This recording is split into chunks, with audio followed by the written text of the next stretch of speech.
قولي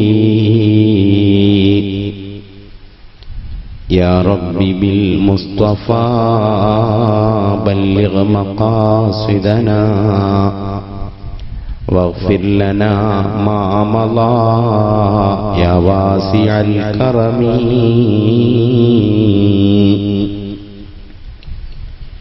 أعوذ بالله من الشيطان الرجيم. بسم الله الرحمن الرحيم. ومن يعمل من الصالحات من ذكر أو أنثى وهو مؤمن فأولئك يدخلون الجنة ولا يظلمون نقيرا. صدق الله العلي العظيم. وقال سيدنا محمد صلى الله عليه وسلم: من كانت له أنثى فلم يئدها ولم يهنها ولم يؤثر ولده عليها له الله الجنة. صدق رسوله الكريم. ഏറ്റവും ബഹുമാനമുള്ള ഉസ്താദ് അബ്ദുറഹ്മാൻ ഫൈസി അവർകളെ, വേദിയിലെ അബൂബക്കർ യമാനി, ബഹുമാനപ്പെട്ട അബൂബക്കർ ഉസ്താദ്, മറ്റ് പണ്ഡിതന്മാരെ, ഈ മഹനീയ സദസ്സിൽ എത്തിച്ചേർന്നിട്ടുള്ള സ്നേഹാദരവുകളുള്ള രക്ഷിതാക്കളെ, കാരണവന്മാരെ, ഉമ്മമാരെ, സഹോദരികളെ, അസ്സലാമു അലൈക്കും വറഹ്മത്തുള്ളാഹി വബറകാതുഹു. പാനൂർ മേഖല SKSF സംഘടിപ്പിക്കുന്ന റമദാൻ പ്രഭാഷണ വേദിയുടെ രണ്ടാം ദിവസത്തിലാണ് നാം നിലകൊള്ളുന്നത്. അല്ലാഹു തആല ഈ ഒരു കൂട്ടായ്മ നമ്മിൽ നിന്ന് സ്വീകരിക്കുകയും നാളെ അവന്റെ അനുഗ്രഹങ്ങൾ കാംക്ഷിക്കാൻ ഇതൊരു കാരണമായി നമ്മിൽ നിന്ന് കബൂൽ ചെയ്യുകയും ചെയ്യുമാറാവട്ടെ എന്നാമുഖമായി പ്രാർത്ഥിക്കുന്നു. ഈ ഒരു സാഹചര്യത്തിലും കാലഘട്ടത്തിന്റെ വിളി കേട്ടുകൊണ്ട് ഈ ഒരു സാഹസത്തിന് ധൈര്യം കാണിച്ച ഈ പ്രദേശത്തെ പാനൂർ മേഖലയിലെ സുന്നത്ത് ജമാഅത്തിന്റെ പ്രവർത്തകന്മാർ, അല്ലാഹു അവർക്ക് ഇരുവീട്ടിലും തുണയാവട്ടെ എന്നും തീർത്തും ആത്മാർത്ഥമായി പ്രാർത്ഥിച്ചുകൊണ്ട് ഗഹനവും പ്രവിശാലവുമായ ഒരു വിഷയം ചർച്ച ചെയ്യാനുള്ളതുകൊണ്ട് ആമുഖമായി ഒന്നും പറയാതെ തന്നെ വിഷയത്തിലേക്ക് കടന്നു ചെന്ന് ഒരല്പകാര്യങ്ങൾ സംസാരിക്കാനാണ് ഉദ്ദേശിക്കുന്നത്. പ്രിയപ്പെട്ട സഹോദരി സഹോദരന്മാരെ, ലോകം ഇന്നേറെ ചർച്ച ചെയ്തുകൊണ്ടിരിക്കുന്ന ഒരു വിഷയമാണ് സ്ത്രീ എന്ന് പറയുന്നത്. ഒന്നുകൂടെ നാം ആഴത്തിൽ പരിശോധിച്ചാൽ പലപ്പോഴും വിമർശന ചുവയുള്ള വാക്കുകൾ കൊണ്ട് വിശുദ്ധ ഇസ്ലാമിനെ ആക്ഷേപിക്കാൻ വരെ ചിലർ ഉപയോഗപ്പെടുത്താറുള്ളത് മുസ്ലിം സ്ത്രീകളെ കരുവാക്കിയിട്ടുള്ള പല പദപ്രയോഗങ്ങളുമാണ്. സത്യത്തിൽ ഓരോ പുരുഷനും ഓരോ സ്ത്രീയും മനസ്സിലാക്കേണ്ട വളരെ മർമ്മപ്രധാനമായ ഒരു ചർച്ചയാണിത്. സ്ത്രീ സമൂഹത്തിൽ അവഗണിക്കപ്പെടേണ്ടവളാണോ,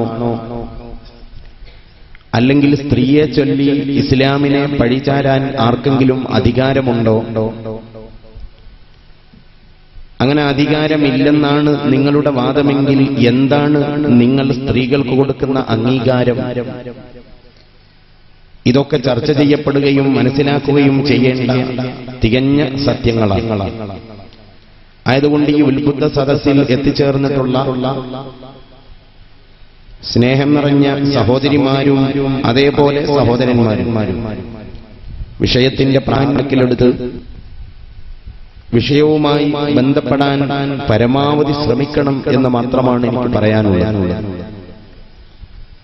വിശുദ്ധ ഖുർആൻ പരിശോധിച്ചാൽ പുരുഷനോളം തന്നെ പഴക്കം സ്ത്രീകൾക്കും കാണാം. എന്നാൽ പുരുഷനാണ് ആദ്യം ഉണ്ടായിട്ടുള്ളത് എന്നും നമ്മൾക്ക് കാണാൻ സാധിക്കും. അല്ലാഹു തആല മനുഷ്യവിഭാഗത്തിന് തുടക്കം കുറിച്ചുകൊണ്ട് ആദ്യമായി സൃഷ്ടിക്കുന്നത് സയ്യിദുനാ ആദം അലൈഹിസ്സലാമിനെയാണെന്ന് ലോകത്ത് തർക്കമില്ലാത്ത വിഷയമാണ്. ഇത് മുസ്ലിമീങ്ങൾ മാത്രമല്ല, ഇസ്ലാമേതര പ്രസ്ഥാനങ്ങളും അംഗീകരിക്കുന്നു, ക്രിസ്ത്യാനികൾ അംഗീകരിക്കുന്നു, ബൈബിൾ എടുത്തു പറയുന്നു, ജൂതന്മാർ അംഗീകരിക്കുന്നു, സർവരും അത് അംഗീകരിക്കുന്ന ഒരു സത്യമാണ്. ആ ആദം അലൈഹിസ്സലാമിന് ഇണയായിട്ടാണല്ലോ ലോകത്താദ്യമായി ഒരു പെണ്ണുണ്ടാവുന്നത്. അപ്പൊ പുരുഷനോളം പഴക്കം സ്ത്രീകൾക്കുമുണ്ട്. ഇനിയോ സ്ത്രീയില്ലാത്ത ഒരു ലോകം സങ്കല്പിക്കാൻ നമുക്ക് സാധ്യമല്ല. പ്രിയപ്പെട്ട സഹോദരിമാരെ, നിങ്ങളില്ലാത്ത ഒരു ലോകം, അങ്ങനെ ഒരു ലോകം ഉണ്ടാവില്ല. എന്നാൽ സമൂഹത്തിലെ അവിഭാജ്യ ഘടകമായ സ്ത്രീയെ ലോകം എങ്ങനെയാണ് നോക്കിക്കണ്ടത്, ഇപ്പോൾ നോക്കി കണ്ടുകൊണ്ടിരിക്കുന്നത്? ഇതാണ് നമ്മുടെ ഇന്നത്തെ ചർച്ചയുടെ കാതലായ വശം. നിങ്ങൾ നോക്കൂ, ഇന്നലെയും മിനിഞ്ഞാന്നും എന്നല്ല, ലോകത്ത് നമ്മൾക്ക് കിട്ടിയ വിവരമാണ് കലയും സാഹിത്യവും പലപ്പോഴും സ്ത്രീകളെ അപമാനിച്ചത് നമ്മൾ കണ്ടു. പല കലകളിലും സ്ത്രീകളുടെ ശരീരമായിരുന്നു ഏറ്റവും ആകർഷണീയമായ വസ്തു. അവളുടെ നാട്യത്തെക്കാളും അവളുടെ പ്രകടനത്തെക്കാളും സമൂഹത്തിന്റെ വൃത്തികെട്ട കണ്ണുകൾ ചൂഴ്ന്നിരുന്നത് അവരുടെ ശരീരത്തെ തന്നെയായിരുന്നു എന്നത് പരമമായ ഒരു സത്യമാണ്. സാഹിത്യരചനകളിൽ പലപ്പോഴും അവളുടെ അംഗലാവണ്യത്തെക്കുറിച്ചും അവളുടെ ശരീരഘടനയെക്കുറിച്ചും മറ്റിതരർക്ക് ആകർഷണമുണ്ടാവുന്ന രൂപത്തിൽ വിശദീകരിക്കപ്പെടുകയായിരുന്നു നമ്മൾ ഇന്നുവരെ വായിച്ചിരുന്ന പല സാഹിത്യകൃതികളിലും. ഞാൻ മൊത്തമായിട്ട് അവയെ ഒന്നും ആക്ഷേപിക്കുകയല്ല. പ്രഭുക്കന്മാരുടെ അരമനകളിടാനും പാടാനും വിധിക്കപ്പെട്ടവരായി, മാറുമറക്കാൻ പോലും സ്വാതന്ത്ര്യമില്ലാത്തവരായി, സമൂഹമുന്നിൽ ഒന്നിനും കൊള്ളാത്തവരായി സ്ത്രീയെ പഴയകാലത്തൊക്കെയും ചിത്രീകരിക്കപ്പെട്ടത് നമ്മൾക്ക് കാണാം. ഞാൻ ആ ഭാഗം കൂടുതൽ വിശദീകരിച്ചാൽ എന്റെ സഹോദരിമാർക്ക് അത് ദഹിക്കുമോ എന്ന് എനിക്കറിയില്ല. എന്നാലും പുരാതന സംസ്കാരങ്ങൾ നമ്മൾ പരിശോധിക്കുമ്പോൾ ലോകത്തേറെ ചർച്ച ചെയ്യപ്പെടുന്ന ഒരു സംസ്കാരമാണല്ലോ ഗ്രീക്ക് സംസ്കാരം. ഉയർച്ചയുടെ കഥകൾ പറഞ്ഞു എന്ന് ലോകത്ത് കൊട്ടിഘോഷിക്കപ്പെട്ട ഗ്രീക്ക് സംസ്കാരം നമ്മൾ പരിശോധിച്ചാൽ ആ ഗ്രീക്ക് സംസ്കാരത്തിലുള്ള സ്ത്രീകളുടെ അവസ്ഥ നമ്മൾക്ക് മനസ്സിലാക്കാൻ സാധിക്കും. ഗ്രീക്ക് സംസ്കാരം വായിക്കുമ്പോൾ നമ്മൾക്ക് കാണാം, അങ്ങാടിയിൽ വിൽക്കപ്പെട്ടിരുന്നു സ്ത്രീകളെ. പർദ്ദ ധരിച്ച അഭിമാനത്തോടെ മുഹമ്മദ് അലി ശിഹാബ് തങ്ങൾ നഗരിയിലിരിക്കുന്ന പ്രിയപ്പെട്ട ഉമ്മമാരെ, പ്രിയപ്പെട്ട പെങ്ങന്മാരെ, കല്ലിക്കണ്ടി അങ്ങാടിയിലോ കടവത്തൂർ അങ്ങാടിയിലോ പോയിട്ട് 4 പെണ്ണുങ്ങളെ വാങ്ങിക്കൊണ്ടുവരാൻ പറഞ്ഞാൽ കാശ് കീശയിലുണ്ടെങ്കിൽ വാങ്ങാൻ പറ്റുന്ന ഒരു കാലമായിരുന്നു ഗ്രീക്ക് സംസ്കാരം നിലനിന്നിരുന്ന കാലം എന്ന് നാം ആദ്യം വിലയിരുത്തുക. നമുക്ക് ഇസ്ലാമിലേക്ക് പതുക്കെ പതുക്കെ കടന്നു വരാം. വേശ്യാവൃത്തി വ്യാപകമായിരുന്നു വേശ്യാവൃത്തി എന്ന് മാത്രമല്ല, ആ കാലഘട്ടത്തിലുള്ള ഭരണാധികാരികൾ ലൈംഗിക തൊഴിലാളികളിൽ നിന്ന് നികുതി കൈപ്പറ്റിയിരുന്നു. അവരുടെ നാടിന്റെ പുരോഗതിക്ക് എന്ന പേരിലും അതുപോലെ മറ്റാവശ്യങ്ങൾക്കും വേശ്യാവൃത്തി നടത്തുന്ന പെണ്ണുങ്ങൾ ആഴ്ചയിൽ ഇത്ര കരം അതത് ഭരണകൂടങ്ങൾ കേൾപ്പിക്കണം എന്ന നിയമമുണ്ടായിരുന്നു അത്രേ. എന്ന് മാത്രമല്ല, അനന്തരാവകാശം നൽകപ്പെട്ടിരുന്നില്ല. ഇത് ഞാൻ പറയുന്നത് ഇസ്ലാം നിങ്ങൾക്ക് എന്തു നൽകി, ഇസ്ലാം എന്തു നൽകിയില്ല എന്ന് ചെറുതായിട്ടൊന്ന് മനസ്സിലാക്കാനാണ്. ഗ്രീക്ക് സംസ്കാരത്തിന്റെ അവസ്ഥ അതാണെങ്കിൽ റോമൻ സംസ്കാരത്തിന്റെ അവസ്ഥയും മറിച്ചായിരുന്നില്ല. ോ നമ്മൾക്ക് കാണാം, അനന്തരാവകാശം അവർക്ക് നൽകിയിരുന്നില്ല. പെണ്ണുങ്ങൾക്ക് അനന്തര സ്വത്ത് ലഭിച്ചിരുന്നില്ല.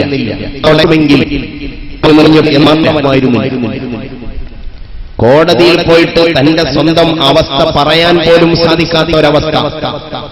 കോടതിയിൽ കയറാൻ പാടില്ല. നമ്മുടെ രാജ്യത്ത് ക്ഷേത്രങ്ങളിൽ അതേപോലെ തന്നെ പടച്ചവന് മുന്നിൽ അപേക്ഷ സമർപ്പിക്കപ്പെടാൻ വരെ സാധിക്കാതെ പോയ സഹോദരിമാരുടെ കഥകൾ നമ്മൾ കേട്ടിട്ടുണ്ട്. എന്നാൽ റോമൻ സാമ്രാജ്യത്തിലേക്ക്, റോമൻ സംസ്കാരത്തിലേക്ക് നാം കടന്നു ചെല്ലുമ്പോ ഒരു മനുഷ്യന് തന്റെ കുറ്റം അല്ലെങ്കിൽ തന്നിൽ അടിച്ചേൽപ്പിക്കപ്പെട്ട ആരോപണങ്ങൾ മിഥ്യയാണെന്ന് പറയാനുള്ള ഒരവസ്ഥ പോലും അവിടെ ഉണ്ടായിരുന്നില്ല. അവിടെയും വ്യഭിചാരവൃത്തി വ്യാപകമായി നമ്മൾ കാണുകയാണ്. ഞാൻ ചുരുക്കിയിട്ട് പറയാം. അവിടുന്ന് നമ്മൾ പേർഷ്യൻ സംസ്കാരത്തിലേക്ക് വരുമ്പോ, പേർഷ്യൻ സംസ്കാരത്തിൽ നമുക്ക് കാണാൻ സാധിക്കുന്നത് സ്വന്തം പെങ്ങളെ വിവാഹം ചെയ്യുന്ന ആങ്ങള, അതേപോലെ സ്വന്തം മാതാവിനെ വിവാഹം ചെയ്യുന്ന മക്കൾ, ആ രൂപത്തിലുള്ള വൃത്തികേടുകളൊക്കെ മാതാവ് വിവാഹിതയാവുന്നത് മകന്റെ ഭാര്യയായിട്ട്, അങ്ങനെയൊക്കെയുള്ള അവസ്ഥകൾ നമ്മൾക്ക് കാണാൻ സാധിക്കുമായിരുന്നു പേർഷ്യൻ സംസ്കാരത്തിൽ. നമ്മളെന്തിന് അങ്ങനെ കുറെ പരതണം?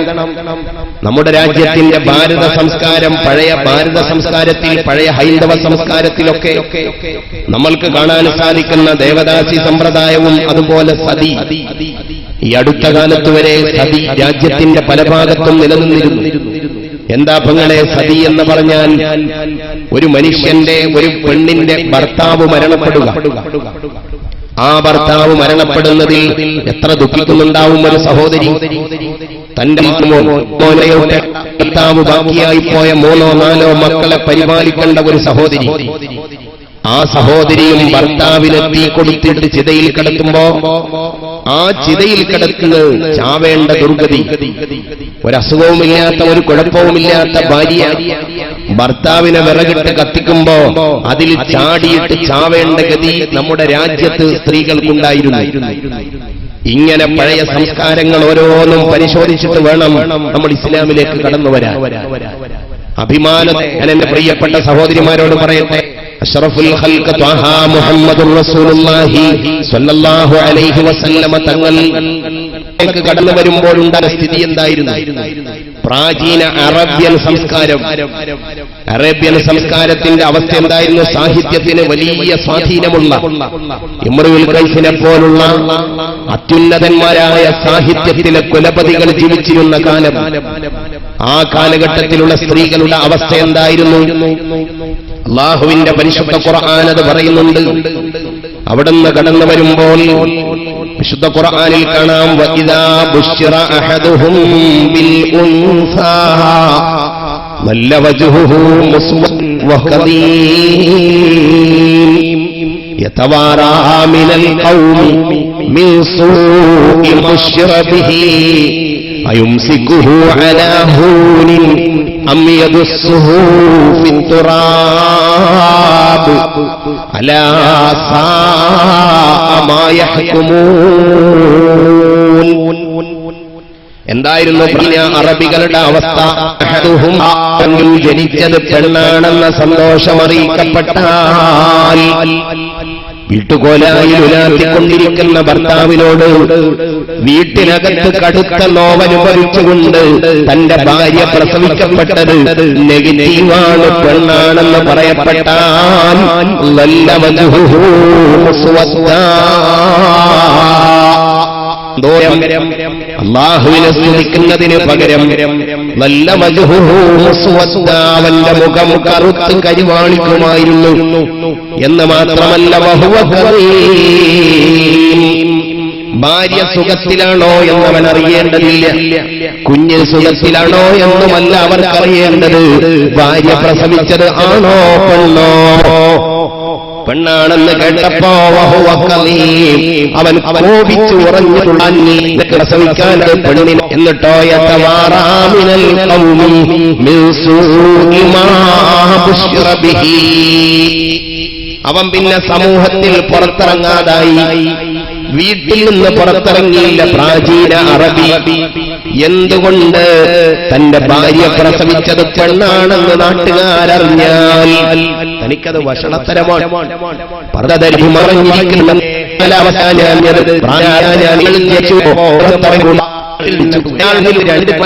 രണ്ട് തീരുമാനങ്ങളിൽ ഒന്ന്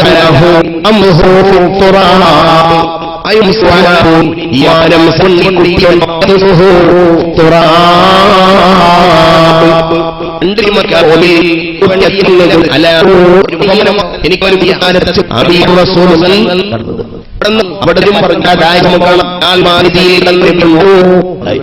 മകളുടെ അവസ്ഥ എന്നോട് അങ്ങാടി ചെന്നാൽ സമൂഹത്തിന്റെ അവഗണന ഇടപെടുന്നുണ്ടല്ലേ, നിന്റെ വീട്ടിൽ ഇപ്പോഴും ഒരു പെൺകുട്ടി വളരുന്നുണ്ടല്ലേ, ആളുകളുടെ അവഗണന. ആ എനിക്ക് തോന്നിയിട്ടാണ് വീട്ടിൽ കീഴടമ്പൽക്കൽ ഇന്നെ തുടർന്ന് അപമാനം വഹിക്ക വയ്യായപ്പോ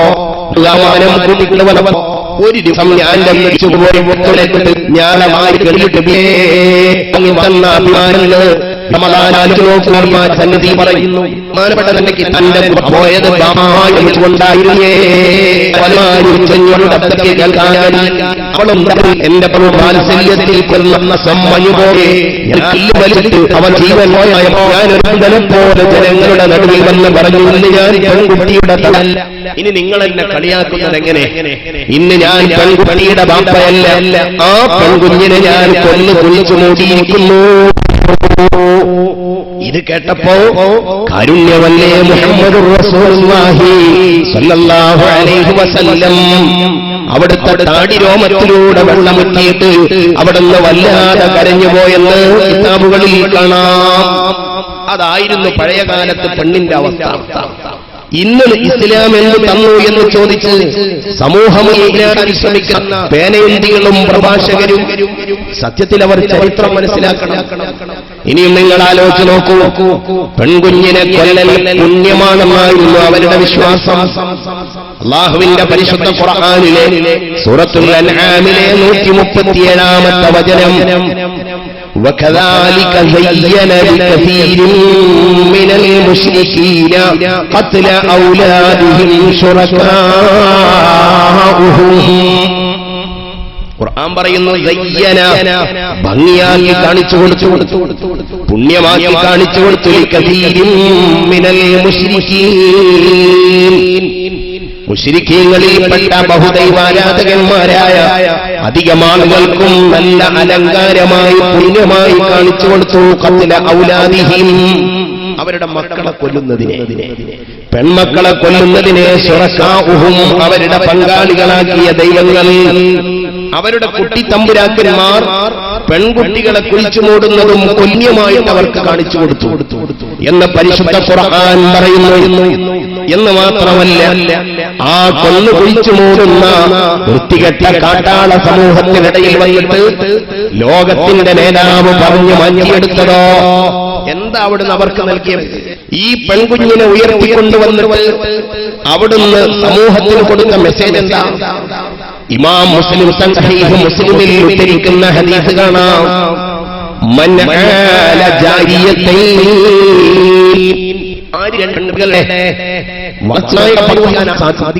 പെൺമക്കളെ വളർത്തുക, ഹത്താ തബ്ലുഗ, പ്രായപൂർത്തിയാകുന്നത് വരെ ഞാനൊരു പെൺകുട്ടിയുടെ ബാപ്പയാണെന്ന് പറയാൻ ആർജവം കാണിക്കുന്ന ഒരു അറബിയുണ്ടോ ഇവിടെ?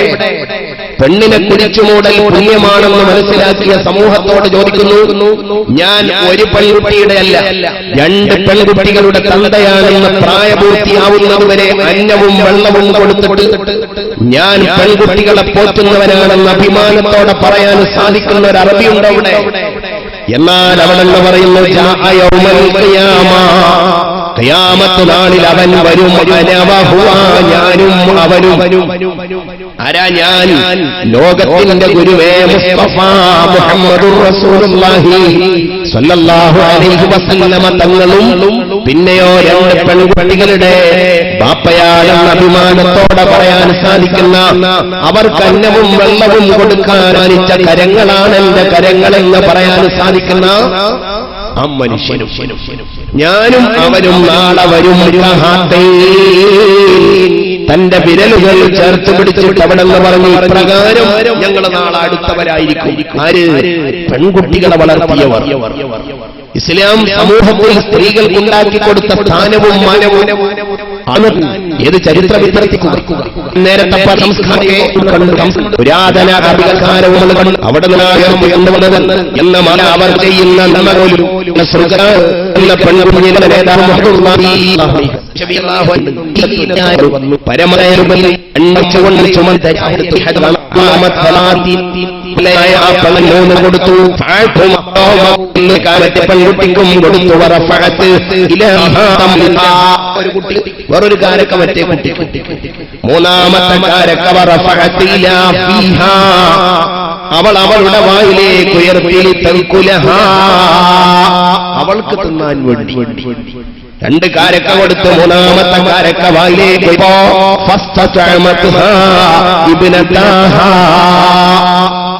രണ്ട് മക്കളും അതിനാവശ്യപ്പെട്ടു.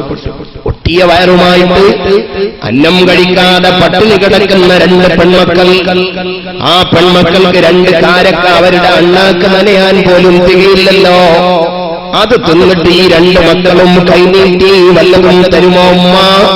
ഉമ്മയുടെ വായിലേക്ക് ഉയർത്തിപ്പിടിച്ച കാരക്കക്ക് കുഞ്ഞുമോ കൈനീട്ടിയപ്പോ ആയിഷ ബീവി പറഞ്ഞു ഫശഖത്തി തംറത്തല്ലതി കാനത് തുരീദു അൻ തൻകുലഹാ. ഫശഖത്തി തംറ കാരക്കയെ ചീന്തി. ഏത് കാരക്ക? അല്ലതി കാനത് തുരീദു അൻ തൻകുലഹാ. അവൾ തിന്നാൻ വേണ്ടി വായിലേക്ക് ഉയർത്തിയ കാരക്ക പെറ്റ തള്ളവായിൽ നിന്ന് പുറത്തെടുത്തിട്ട് രണ്ട് ചീണ്ടാക്കിയിട്ട് ഈ രണ്ട് മക്കൾക്കങ്ങ് കൊടുത്തപ്പോ ആയിഷ ബീവി പറയുന്നു ഫഅജബനി ശഗ്ലുഹാ. അവളുടെ ഈ പ്രവൃത്തി, അവളുടെ ഈ കാര്യം എന്നെ വല്ലാതെ അത്ഭുതപ്പെടുത്തി. എനിക്ക് വല്ലാത്ത ആശ്ചര്യം തോന്നി. ഇങ്ങനെയും പെണ്ണോ? കട്ടപ്പനയിൽ ആശിക്കുന്ന കുഞ്ഞുമോന്റെ കയ്യും കാലും തല്ലിയൊടിച്ചതും ഒരു പെണ്ണാണെങ്കിൽ, അരീക്കോട്ട കുഴിയിലേക്ക് കൊണ്ടുപോയി ഒരു മനുഷ്യൻ തകർത്തെറിഞ്ഞതും ഒരു പെണ്ണിനെയാണെങ്കിൽ, അല്ലാഹുവിന്റെ പ്രവാചകരുടെ പ്രിയപ്പെട്ട ഭാര്യ ആയിഷ ബീവി കണ്ടതും ഒരു പെണ്ണിനെ. ആയിഷ പറയുന്നു ഫഅജബനി ശഅ്നുഹാ. തന്റെ വായിലേക്ക് വെച്ച കാരക്ക പുറത്തെടുത്ത് ചീന്തിയ പെങ്ങളുടെ പ്രവൃത്തി കണ്ടിട്ട് എനിക്ക് ആശ്ചര്യം തോന്നി. എനിക്ക് വല്ലാത്ത അത്ഭുതം തോന്നി. ഫദകർതുല്ലതി സനഅത് ലിറസൂലില്ലാഹി സ്വല്ലല്ലാഹു അലൈഹി വസല്ലം. ആയിഷയ്ക്ക് എന്ത് വന്നാലും പറയാനൊരു നേതാവുണ്ട്. അല്ലാഹുവിന്റെ റസൂൽ സ്വല്ലല്ലാഹു അലൈഹി വസല്ലമ തങ്ങളോട് ഞാൻ ഈ ആശ്ചര്യ കഥ വിവരിച്ചപ്പോ ഈ പെൺകുട്ടിയുടെ, ഈ ഉമ്മയുടെ, ഈ പെൺമക്കളുടെ കഥ ഞാനങ്ങ് വിവരിച്ചു കൊടുത്തപ്പോ ഫഖാല, അവിടെ എന്നോട് പറഞ്ഞു, പെണ്ണേ ആയിഷ, ഇന്നല്ലാഹ ഖദ് ഔജബ ലഹാ ബിഹൽ ജന്ന. തീർച്ചയായും രാജാതിരാജനായ റബ്ബ് ഖദ് ഔജബ ലഹാ, ആ ഉമ്മക്ക് നിർബന്ധമാക്കി കഴിഞ്ഞുപോയി അൽ ജന്ന. ഈ ഒരൊറ്റ കാരണം കൊണ്ട് രണ്ട് പെൺമക്കൾ കാണിച്ച വാത്സല്യത്തിന് പകരം അല്ലാഹു അവർക്ക് സ്വർഗം നിർബന്ധമാക്കിയെന്ന് അഷ്റഫുൽ ഖൽഖ് ത്വാഹ മുഹമ്മദുർ റസൂലുള്ളാഹി സ്വല്ലല്ലാഹു അലൈഹി വസല്ലം. ഇസ്ലാം സ്ത്രീകൾക്ക് കൊടുത്ത അംഗീകാരവും മഹത്വവും വായിച്ചെടുക്കാൻ നാം ചരിത്രം കുറച്ച് പിറകോട്ട് മറിക്കണം എന്ന് മാത്രമല്ല, കുഴിയിൽ നിന്ന് ഉയർത്തിക്കൊണ്ടുവന്നു എന്ന് മാത്രമല്ല, ഖുർആൻ ശക്തമായ മുന്നറിയിപ്പ് നൽകി. കുഞ്ഞുമക്കളെ കുഴിച്ചു മൂടുന്ന കാട്ടാളവർഗത്തിന് നാളെ പാരത്രിക ലോകത്ത് വരാനിരിക്കുന്ന ദുരന്തങ്ങളെക്കുറിച്ച് ഖുർആൻ ശക്തമായ മുന്നറിയിപ്പ് നൽകി. ഒരുപാട് സ്ഥലങ്ങളിൽ കാണാം. വിശുദ്ധ ഖുർആനിലെ സൂറത്തു തക്വീർ 1 മുതൽ 9 വരെയുള്ള ആയത്തുകൾ. ഖിയാമത്തിന്റെ ഭയാനകതയാണ് ഈ ആയത്തുകളിലെ പരാമർശ വിഷയം. അല്ലാഹുവിന്റെ ഖുർആൻ ഇദ ശംസു കുവ്വിറത് വഇദൽ നുജൂമു കദറത് വഇദൽ ജിബാലു സുയ്യിറത് വഇദൽ ഇശാറു ഉത്തിലത് വഇദൽ ബുഹൂഷു ഹുശിറത് വഇദൽ ബിഹാറു സുജ്ജിറത് വഇദൽ നുഫൂസു സുവിജത് വഇദൽ മൗ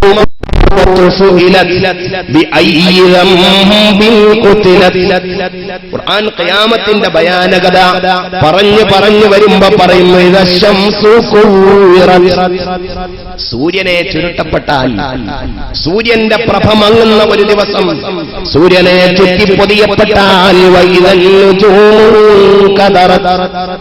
ഭീമാകാരങ്ങളായ നക്ഷത്രങ്ങൾ കൊഴിഞ്ഞു വീഴാൻ തുടങ്ങിയാൽ, പർവ്വതങ്ങൾ പറപ്പിക്കപ്പെട്ടാൽ, അറബികളേറെ പ്രാധാന്യം കൊടുക്കുന്ന ഗർഭിണിയായ ഒട്ടകം, അല്ലാഹുവിന്റെ ഖുർആൻ പറയുന്നു,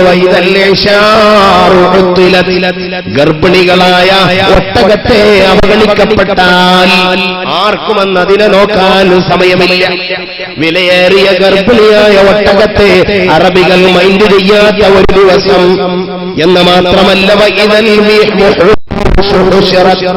വന്യജീവികളൊക്കെ പരസ്പരം വൈരം മറന്ന് ഒരു പ്രതലത്തിൽ സമ്മേളിക്കുന്ന ദിവസം.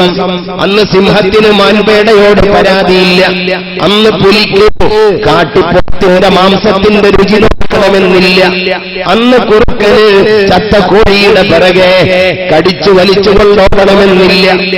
എല്ലാ വന്യമൃഗങ്ങളും ഒരു സ്ഥലത്ത് ഒരുമിച്ചുകൂടി. വഇദൽ ബിഹാറു സുജിറത്, സമുദ്രം ആളിക്കത്തിക്കപ്പെട്ടാലെന്നോ സമുദ്രത്തിന് കലികിളയാലോ ആ ഒരവസ്ഥ കടന്നു വന്നാൽ, ആത്മാക്കളെയൊക്കെ കൂട്ടിയിണക്കപ്പെട്ടാൽ, അല്ലാഹുവിന്റെ ഖുർആൻ പറയുന്നു, അന്നത്തെ ദിവസം വഇദൽ മൗഊദതു സുഇലത് ബിഅയ്യി ദംബിൻ ഖുതിലത്, നിരപരാധിയായ സമൂഹത്തോട് തെറ്റും ചെയ്യാതെ കുഴിച്ചു മൂടപ്പെട്ട പെൺകുട്ടിയെ കൊണ്ടുവരപ്പെടുകയും, എന്ത് കാരണത്താലാണ് ഇവളെ കൊന്നു കുഴിച്ചു മൂടിയെന്നതിനെ കുറിച്ച് ചോദ്യം ചെയ്യപ്പെടുകയും ചെയ്യുന്ന ഒരു ദിവസമായിരിക്കും അതെന്ന് അല്ലാഹുവിന്റെ പരിശുദ്ധ ഖുർആൻ.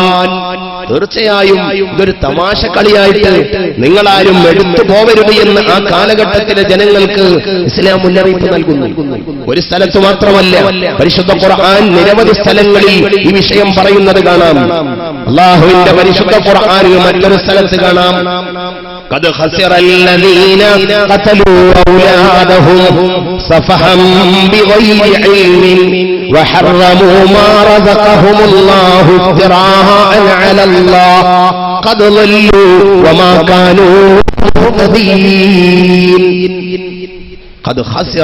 തീർച്ചയായും വഴികേടില്ല, തീർച്ചയായും പിഴച്ചുപോയിട്ടുണ്ട്. അല്ലദീന ഖതലൂ ഔലാദഹും, സ്വന്തം മക്കളെ കൊന്നാളുകൾ അവിവേകമായി വിവരമില്ലാതെ കുഞ്ഞുമക്കളെ കൊലപ്പെടുത്തിയവർ അപകടത്തിലാണ്.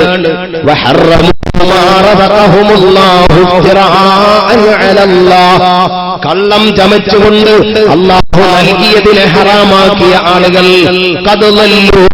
അവർ പിഴച്ചുപോയെന്ന് മാത്രമല്ല, അവർ നേർമാർഗം സിദ്ധിച്ചവരുമല്ല. ചുരുക്കത്തിൽ കുഴിയിൽ നിന്ന് എന്റെ പ്രിയപ്പെട്ട പെങ്ങളെ ഉയർത്തിക്കൊണ്ടുവന്നത് പരിശുദ്ധ ഇസ്ലാമാണ്. വിശുദ്ധ ഖുർആൻ ആ കൊടും ക്രൂരതയ്ക്കെതിരെ സംഹനമാണ് നമ്മൾ ഇതുവരെ പറഞ്ഞതെങ്കിൽ എന്താ ഹദീസിന്റെ അല്ലാഹുവിന്റെ പ്രവാചകർ സല്ലല്ലാഹു അലൈഹി വസല്ലമ തങ്ങളുടെ നിർദ്ദേശം എന്താ, അവിടുത്തെ പ്രഖ്യാപനം എന്താ? ഞാൻ ആമുഖമായി ഓതിയ ഹദീസ് ബഹുമാനപ്പെട്ട അബൂ ദാവൂദ് തങ്ങൾ തന്റെ കിതാബിൽ ഉദ്ധരിക്കുന്ന ഹദീസാണ്. അബ്ദുല്ലാഹി ഇബ്നു അബ്ബാസ് റളിയല്ലാഹു അൻഹുമയിൽ നിന്ന് നിവേദനം ചെയ്യുന്ന ഹദീസ്, മൻ കാനത് ലഹു ഉൻസാ, ഒരു പെൺകുട്ടി എന്നിട്ടോ ഫലം യഇദ്ഹാ, അവളാ കുഞ്ഞിനെ കുഴിച്ചു മൂടിയില്ല എന്ന് മാത്രമല്ല, വലം യുഹിൻഹാ, അവരാ പെൺകുട്ടിയെ അവഗണിച്ചില്ല, വലം യൂസിർ വലദഹു അലൈഹാ, ആൺകുട്ടിക്ക് അവളേക്കാൾ പ്രാധാന്യം കൊടുത്തില്ല, കുഴിച്ചുമൂടിയില്ല. ആണിനൊരു സ്ഥാനം, പെണ്ണിന് വേറൊരു സ്ഥാനം, അങ്ങനെ ഒരു സ്ഥാനം അയാൾ വീട്ടിൽ കണക്കാക്കിയില്ല.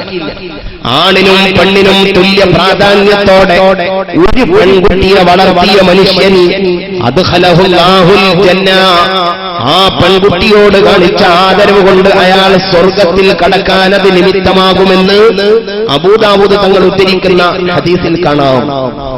അപ്പോ അല്ലാഹുവിന്റെ റസൂൽ സല്ലല്ലാഹു അലൈഹി വസല്ലമ തങ്ങൾ വളരെ ഗംഭീരമായ നിലപാടെടുത്തു സ്ത്രീ സമൂഹത്തോടുള്ള അവഗണനയ്ക്കെതിരെ. കുഴിച്ചുമൂടി എന്ന് വന്ന് പറയുന്ന വേറൊരു മനുഷ്യനെ കാണാം, കിതാബുകളിൽ കാണാം. ഖൈസ് ബിനു ആസിം എന്ന് പറയുന്ന, ആസിമിന്റെ മകനായ ഖൈസ് എന്ന് പറയുന്ന ഒരാൾ വന്നു ഇലാ റസൂലില്ലാഹി സ്വല്ലല്ലാഹു അലൈഹി വസല്ലം, അല്ലാഹുവിന്റെ റസൂലിന്റെ അടുത്ത് വന്നു. ഫഖാല, പറഞ്ഞു, യാ റസൂലല്ലാഹ്, അല്ലാഹുവിന്റെ റസൂലേ, ഇന്നി വഅത്തു ബനാതിൽ ജാഹിലിയ്യ കാലത്ത്, വിവരമില്ലാത്ത കാലത്ത് നബിയെ ഞാനൊരു പെൺകുട്ടിയെ കുഴിച്ചിട്ട് പോയിട്ടുണ്ട് നബിയെ, ഞാനൊരു പെണ്ണിനെ കുഴിച്ചു മൂടിയിട്ടുണ്ട് നബിയെ. ഖാല, അവിടെ അത് കേട്ട ഉടനെ തന്നെ പറഞ്ഞു, നീ ഒരു അടിമയെ വിലക്ക് വാങ്ങിയിട്ട് മോചിപ്പിച്ചുകൊള്ളാം, അള്ളാഹിനോട് പൊറുക്കൽ തൊടിക്കോ. ഏതായാലും നിന്റെ മോള് പോയി, ഒരടിമ സ്വതന്ത്രയാവട്ടെ, ആ തെറ്റിന് പേരിൽ നീ അങ്ങനെ ചെയ്യുക. ഖാല, അയാൾ പറഞ്ഞു, യാ റസൂലല്ലാഹ്, ഇന്നി സാഹിബു ഇബ്ലിൻ, ഞാൻ കുറെ ഒട്ടകമുള്ള ആളാ നബിയെ, എന്നാൽ നീ ഓരോ കുട്ടിക്കും ഓരോ ഒട്ടകത്തെ ബലിയർപ്പിച്ചിട്ട് ഓരോ ഒട്ടകത്തറുത്തിട്ട് സാധുജനങ്ങൾക്ക് ഭക്ഷണം കൊടുക്കൂ എന്ന് അവിടുന്ന് പഠിപ്പിക്കുന്നുണ്ട്. ചുരുക്കത്തിൽ ഇസ്ലാം ആ ഒരു വൃത്തികെട്ട പ്രവണതയെ ലോകത്തു നിന്ന് തുടച്ചു നീക്കിയ ഉന്നതമായ പ്രസ്ഥാനമാണ്. ഇനിയോ സ്ത്രീകളെ എല്ലാ അർത്ഥത്തിലും ഓരോ ഘട്ടത്തിലും വിശുദ്ധ ഇസ്ലാം ആദരിക്കേണ്ടതുപോലെ ആദരിച്ചു. ഉദാഹരണം പറഞ്ഞാൽ, വീട്ടിലുള്ള പെണ്ണ് ഒന്നുകിൽ മാതാവാണ്, വീട്ടിലുള്ള സ്ത്രീ മാതാവാണ്, ഉമ്മയാണ്. ഉമ്മയാവുമ്പോ എന്താ ഇസ്ലാം കാണിക്കുന്ന സമീപനം? ഇമാം ബുഖാരിയും മുസ്ലിമും ഉദ്ധരിക്കുന്ന ലോകത്ത് സുവിദിതമായ, എല്ലാവരും എപ്പോഴും പറഞ്ഞു കേൾക്കാറുള്ള വചനമാണല്ലോ, അബൂ ഹുറൈറ റളിയല്ലാഹു അൻഹു നിവേദനം ചെയ്യുന്ന ഹദീസ്, ജാഅ റജുലുൻ ഇലൻ നബി സല്ലല്ലാഹു അലൈഹി വസല്ലം, ഒരാൾ റസൂലുള്ളാഹിന്റെ അടുത്ത് വന്നു. ഫഖാല, എന്നിട്ട് അയാൾ ചോദിക്കുന്നു, യാ റസൂലല്ലാഹ്, മൻ അഹഖുൻ നാസി ബിഹുസ്നി സ്വഹാബതി, എന്റെ സഹവാസം കൊണ്ട്, എന്റെ പെരുമാറ്റം കൊണ്ട് ഞാൻ ഇടപെട്ടത് ആരോടാണ്? പഴയകാലം മുതലേ, മദ്രസയിൽ പഠിക്കുന്ന കാലം മുതലേ നമ്മൾ കേട്ട് പരിചിതമായ ഒരു വചനമാണ്. ഫഖാല, അവിടെ നിന്ന് പറഞ്ഞു, മറ്റാരുമല്ല മോനെ, ഉമ്മുക്, നിന്റെ ഉമ്മയാണ്. സുമ്മമൻ എന്നാ പിന്നെ രണ്ടാം സ്ഥാനമാർക്ക്, ഉമ്മുക്, നിന്റെ ഉമ്മ തന്നെ. സുമ്മമൻ എന്നാ പിന്നെ ആരാ നബിയെ? ഉമ്മുക്ക, മോനെ നിന്റെ ഉമ്മ തന്നെ. ഇസ്ലാം സ്ത്രീ അവഗണിച്ചു എന്ന വാദം ആർക്കെങ്കിലും ഉണ്ടെങ്കിൽ അള്ളാഹുവിന്റെ റസൂൽ പറയേണ്ടത് ഇങ്ങനെ ആയിരുന്നില്ലല്ലോ. സുമ്മമൻ, അയാൾ പിന്നെയും ചോദിച്ചു, പിന്നെ ആരാണ്? നാലാമത് പറഞ്ഞു, അബൂക്ക, നിന്റെ പയാ. എന്ന് മാത്രമല്ല, മാതാപിതാക്കളെ ആദരിക്കാൻ വേണ്ടി ഖുർആൻ പറയുന്നു, എന്നാൽ ബാപ്പ ചെയ്ത സാഹസത്തെക്കുറിച്ച് ഖുർആൻ എടുത്തു പറയുന്നില്ല. രണ്ടാളും ചെയ്ത കഷ്ടപ്പാടുകളെ കുറിച്ച് പറയുന്നു. നീ ഒന്നുമല്ലാതിരുന്ന കാലത്ത് നിനക്ക് വേണ്ടി അവർ കഠിനാധ്വാനം ചെയ്തുവെന്ന് ഖുർആൻ പറയുന്നുണ്ട്. എന്നാൽ ഉമ്മ അനുഭവിച്ച ത്യാഗത്തെ വേറെ തന്നെ എടുത്തു പറയുന്നുണ്ട് പരിശുദ്ധ ഖുർആൻ.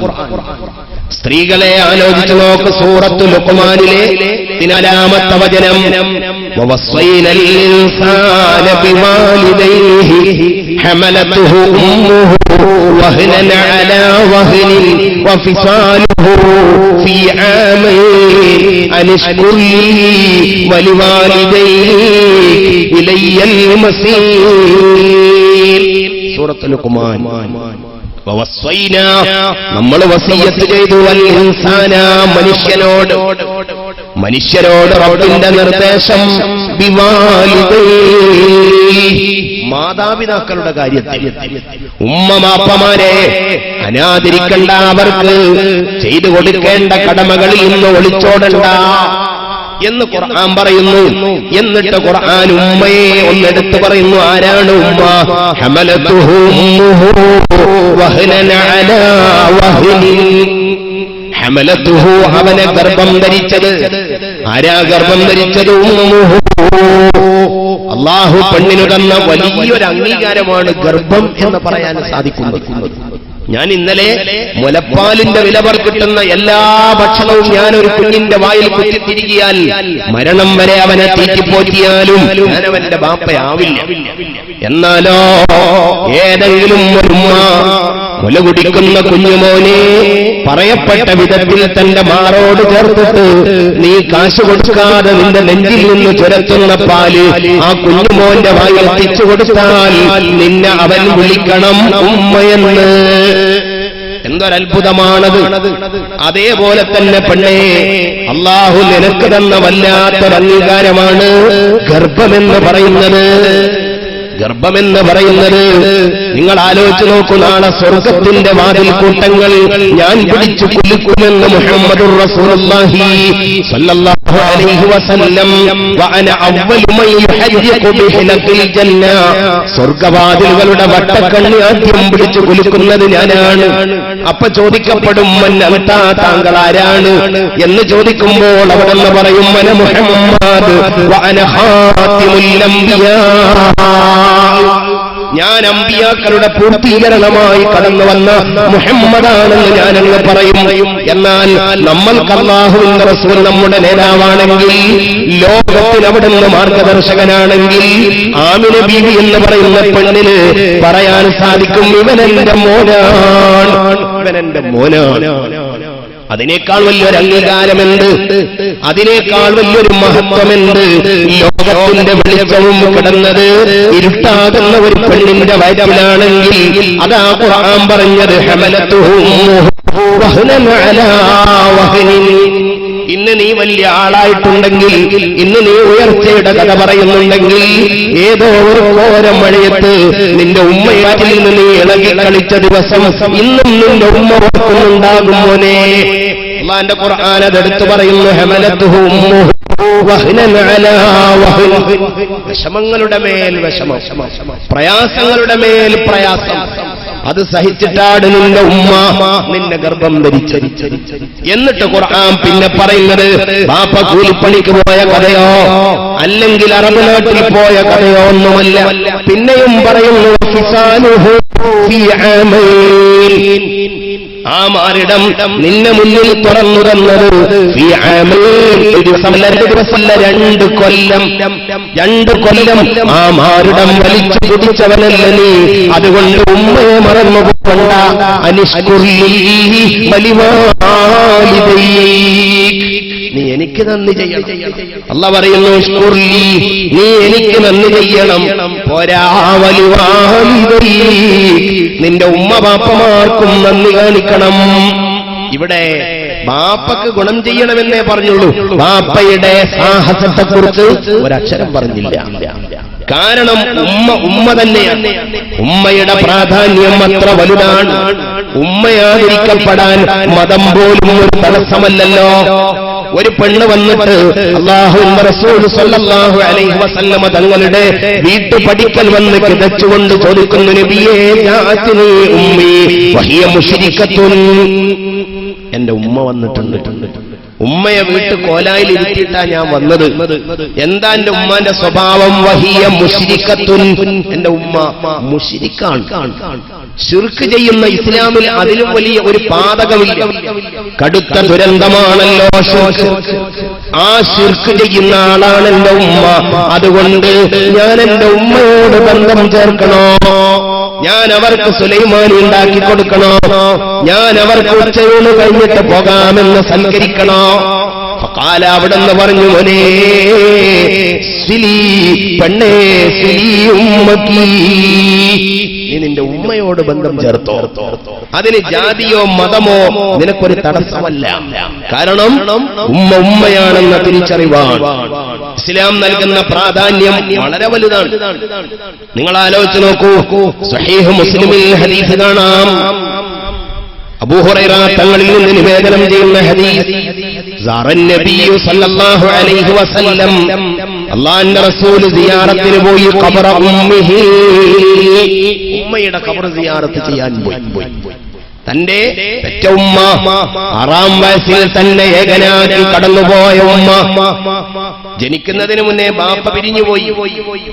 അബവ എന്ന പ്രതലത്തിൽ രോഗിയായി കിടക്കുമ്പോൾ ഉമ്മയും എന്റെ കയ്യിൽ എന്റെ മോനെ നോക്കിക്കോണേ എന്ന് പറഞ്ഞ് ഏൽപ്പിച്ചു കൊടുത്തിട്ട് വിട പറഞ്ഞു പോയ ബീവി ആമിന ബീവിയുടെ ഖബർ സിയാറത്ത് ചെയ്യാൻ അല്ലാഹുവിന്റെ റസൂൽ സല്ലല്ലാഹു അലൈഹി വസല്ലം തങ്ങൾ വന്ന രംഗം ഹദീസിൽ കാണാം. സ്വഹീഹ് മുസ്ലിമിൽ ഈ ഹദീസ് ഉദ്ധരിക്കുന്നുണ്ട്. റസൂലുള്ളാഹി സല്ലല്ലാഹു അലൈഹി വസല്ലം തങ്ങൾ ഉമ്മയുടെ ഖബറിന്റെ അരികിലെത്തിയപ്പോൾ നിയന്ത്രണം വിട്ട് കരഞ്ഞുപോയി. അവിടെ നിന്ന് വല്ലാതെ കരഞ്ഞുപോയി.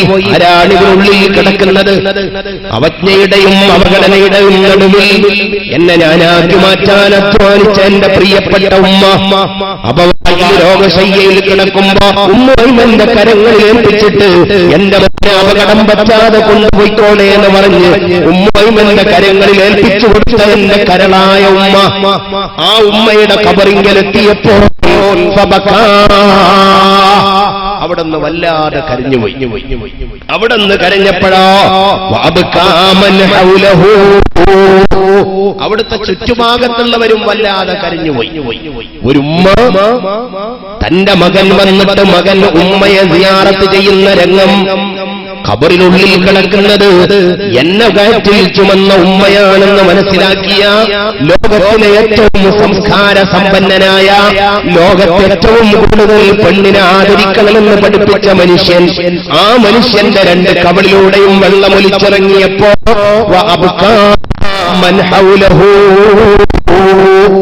എല്ലാരെയും അത് കരയിപ്പിച്ചു കളഞ്ഞു.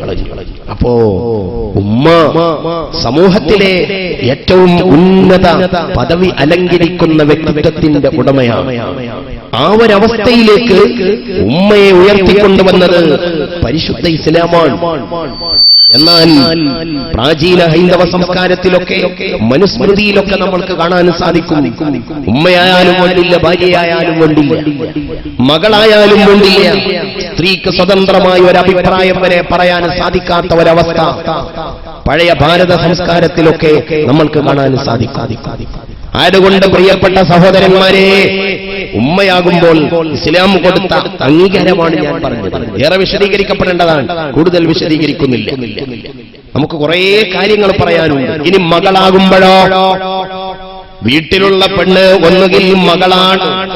എന്താ മകളാകുമ്പോ ഇസ്ലാമിന്റെ സമീപനം എന്താ? മുത്തുനബി സല്ലല്ലാഹു അലൈഹി വസല്ലമ തങ്ങൾക്ക് 4 പെൺമക്കളാണെന്ന് കാണാൻ സാധിക്കുന്നു. ഒന്ന് ബീവി സൈനബ് റളിയല്ലാഹു അൻഹാ, മറ്റൊന്ന് റുഖയ്യ റളിയല്ലാഹു അൻഹാ, മറ്റൊന്ന് ഉമ്മു കുൽസൂം റളിയല്ലാഹു അൻഹാ, മറ്റൊന്ന് ഫാത്തിമ റളിയല്ലാഹു അൻഹാ. 4 പെൺമക്കൾ. അവിടുത്തേക്ക് ഒരാൺകുട്ടിയും ബാക്കിയില്ല എന്നതും ചരിത്രം ഏറെ ആലോചിക്കുന്നവർക്ക് ഉൾപ്പുളകം കൊടുക്കുന്ന ഒരു യാഥാർത്ഥ്യം തന്നെയാണ്. അല്ലാഹുവിന്റെ പ്രവാചകർ സല്ലല്ലാഹു അലൈഹി വസല്ലമ തങ്ങളുടെ കുടുംബം പോരുന്നത് പെൺകളിലൂടെയാണെന്ന് നമ്മൾക്ക് കാണാൻ സാധിക്കുമല്ലോ. മഹദിയായ ബീവി ഫാത്തിമ റളിയല്ലാഹു അൻഹാ, ഫാത്തിമ ബീവി റളിയല്ലാഹു അൻഹയോട് അല്ലാഹുവിന്റെ റസൂൽ സല്ലല്ലാഹു അലൈഹി വസല്ലമ തങ്ങൾ കാണിച്ച അതിരറ്റ വാത്സല്യം, ഫാത്തിമയോട് അവിടുന്ന് കാണിച്ച സ്നേഹം ചരിത്ര പുസ്തകങ്ങളിലുണ്ട്. നിരവധി നമ്മൾക്ക് കാണാൻ സാധിക്കും. ഇമാം ബുഖാരി തങ്ങൾ തന്റെ സ്വഹീഹിൽ ഉദ്ധരിക്കുന്ന ഹദീസിൽ കാണാം, അല്ലാഹുവിന്റെ ഹബീബ് പറയുന്നുണ്ട്, ഫാത്തിമതു ബിദഅത്തും മിന്നി, എന്റെ ഫാത്തിമ ബിദഅത്തും മിന്നി, അവൾ എന്റെ ശരീരത്തിന്റെ ഒരു ഭാഗമാണ്. ഫാത്തിമ എന്ന് പറഞ്ഞാൽ അത് ഞാൻ തന്നെയാണ്. ഫമൻ അഗ്ളബഹാ, ആരെങ്കിലും എന്റെ മോളോട് ദേഷ്യപ്പെട്ടാൽ ഫഖദ് അഗ്ളബനി, അവൻ എന്നെയാണ് ദേഷ്യപ്പെടുത്തിയത്.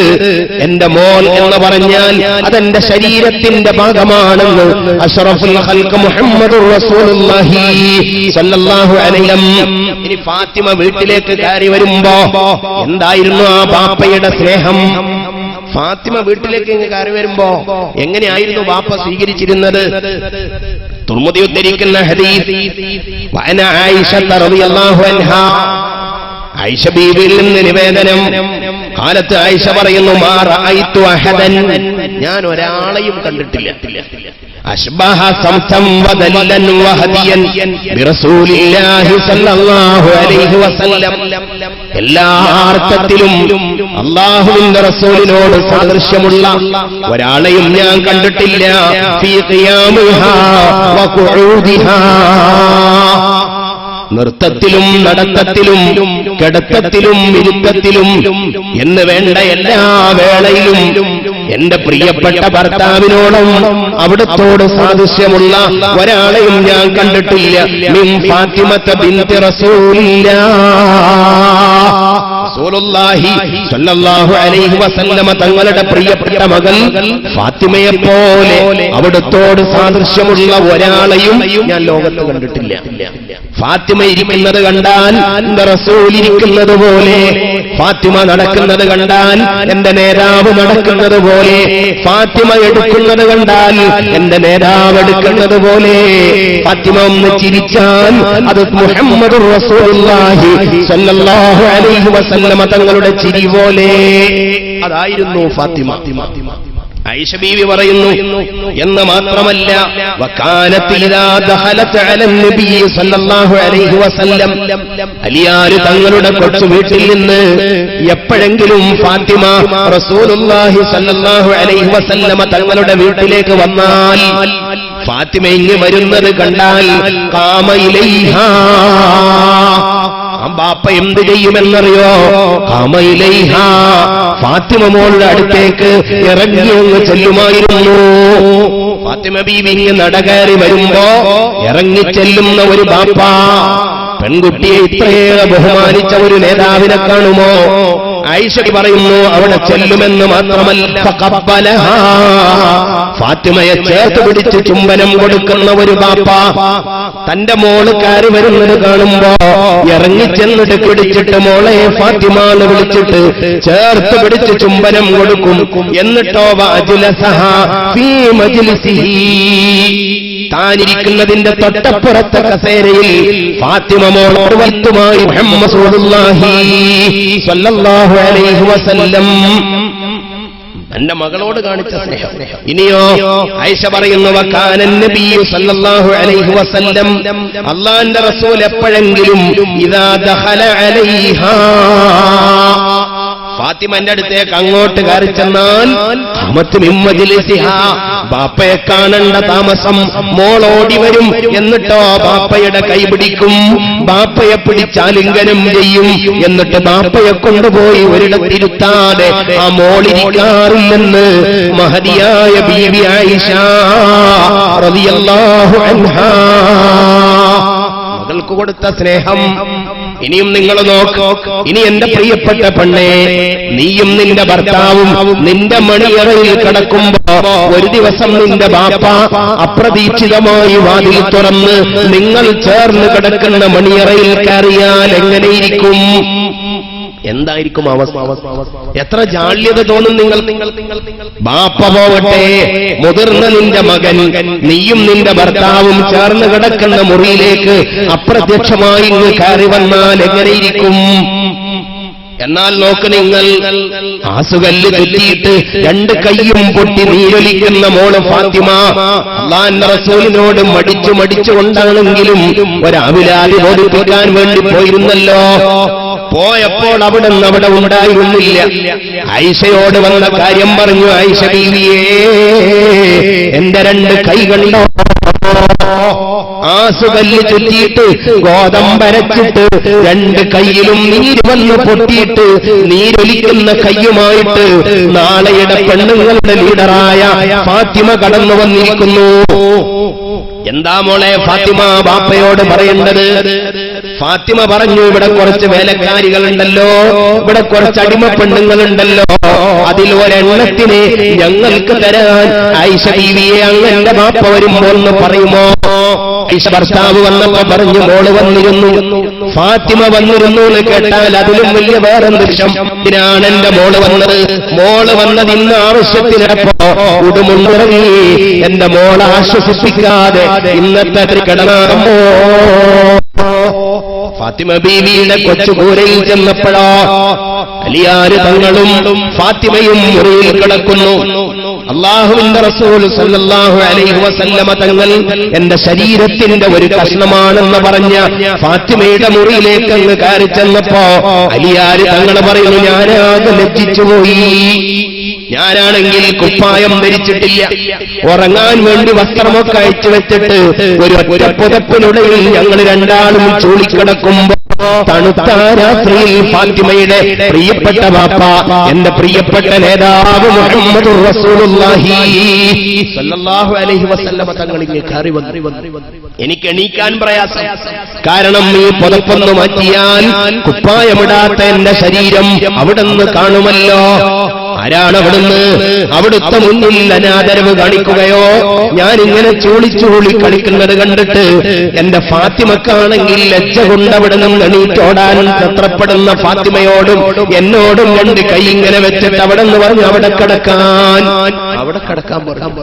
നിങ്ങൾ എങ്ങോട്ടായി എണീറ്റ് പോകുന്നത്? ഒരു ബാപ്പ തന്റെ മകളോട്, ഒരു ഭാര്യാപിതാവ് തന്റെ പുതിയാപ്പിളയോട് കാണിക്കുന്ന വല്ലാത്ത വാത്സല്യം. അലിയാര് തങ്ങൾ പറയാ, ഞങ്ങളുടെ രണ്ടാളുടെയും നടുവിൽ അല്ലാഹുവിന്റെ റസൂൽ സല്ലല്ലാഹു അലൈഹി വസല്ലമ തങ്ങൾ ഇരുന്നു. വക്രതയില്ലാത്ത ഒരു സ്നേഹത്തിന്റെ ഉടമക്കല്ലാതെ ആർക്കാണതിന് സാധിക്കുക? ഭാര്യയും ഭർത്താവും ചേർന്ന് കിടക്കുന്ന മണിയറയിൽ രണ്ടാളുടെയും നടുവിൽ എന്റെ പ്രിയ പപ്പ വന്നിരുന്നു. ലിയാർ പറയുന്നു, അവിടുത്തെ കാല് എന്റെ വയറിൽ ഇങ്ങനെ തട്ടുമ്പോ ആ കാലിന്റെ നനവെനിക്ക് അനുഭവപ്പെട്ടിരുന്നു. അങ്ങനെ ഇരുന്നിട്ട് പറഞ്ഞു, മോളെ ഫാത്തിമ, ഒരു വേലക്കാരിയും തരാൻ നിനക്ക് നിവൃത്തിയില്ല മോളെ, എന്നാലും ഞാൻ നിനക്ക് അതിനേക്കാൾ വലുതെന്ന് പറഞ്ഞു തരട്ടെയോ എന്ന് പറഞ്ഞിട്ട് തസ്ബീഹും തക്ബീറും തഹ്ലീലും പറഞ്ഞു കൊടുക്കുന്നുണ്ട് അല്ലാഹുവിന്റെ റസൂൽ സല്ലല്ലാഹു അലൈഹി വസല്ലം. അപ്പൊ ഞാൻ അത് വിശദീകരിക്കുന്നില്ല, മകൾക്ക് കൊടുത്ത പ്രാധാന്യമാണ് ഞാനിവിടെ പറഞ്ഞത്. വഫാത്തിന്റെ വേളയിൽ പോലും ഫാത്തിമ വിഷമിക്കുന്നു എന്ന് കാണാൻ കഴിയാതെ പോയ, ഫാത്തിമയുടെ പ്രയാസം കാണാൻ കഴിയാത്ത നേതാവായിരുന്നല്ലോ ശറഫുൽ ഖൽഖ് മുഹമ്മദുർ റസൂലുള്ളാഹി സ്വല്ലല്ലാഹു അലൈഹി വസല്ലം. വഫാത്തിന്റെ വേളയിൽ പോലും ഹദീസിൽ കാണാം, സഹീഹുൽ ബുഖാരി, അനസ് റളിയല്ലാഹു അൻഹു പറയുന്നു. ആരാണ് അനസ്? റസൂലുള്ളാഹി സ്വല്ലല്ലാഹു അലൈഹി വസല്ലമ തങ്ങളെ നിഴൽ പോലെ പിന്തുടർന്ന 10 കൊല്ലക്കാലത്ത് അവിടുത്തെ അനസ് പറയുന്നു, ലമ്മാ സഖുലൻ നബിയ്യു സ്വല്ലല്ലാഹു അലൈഹി വസല്ലം, അല്ലാഹുവിന്റെ റസൂലിന് വേദന കടുത്തപ്പോൾ അവിടുന്ന് മരണവെപ്രാളം കാണിക്കുന്നത് ഫാത്തിമ ബീവി കണ്ടപ്പോ ഫഖാലത്ത് ഫാത്തിമത്തു, ഫാത്തിമ ബീവി പറയാൻ തുടങ്ങി, വാ കർബ അബാ, എന്റെ ബാപ്പക്ക് എന്ത് വിഷമമാ പറ്റിയത്?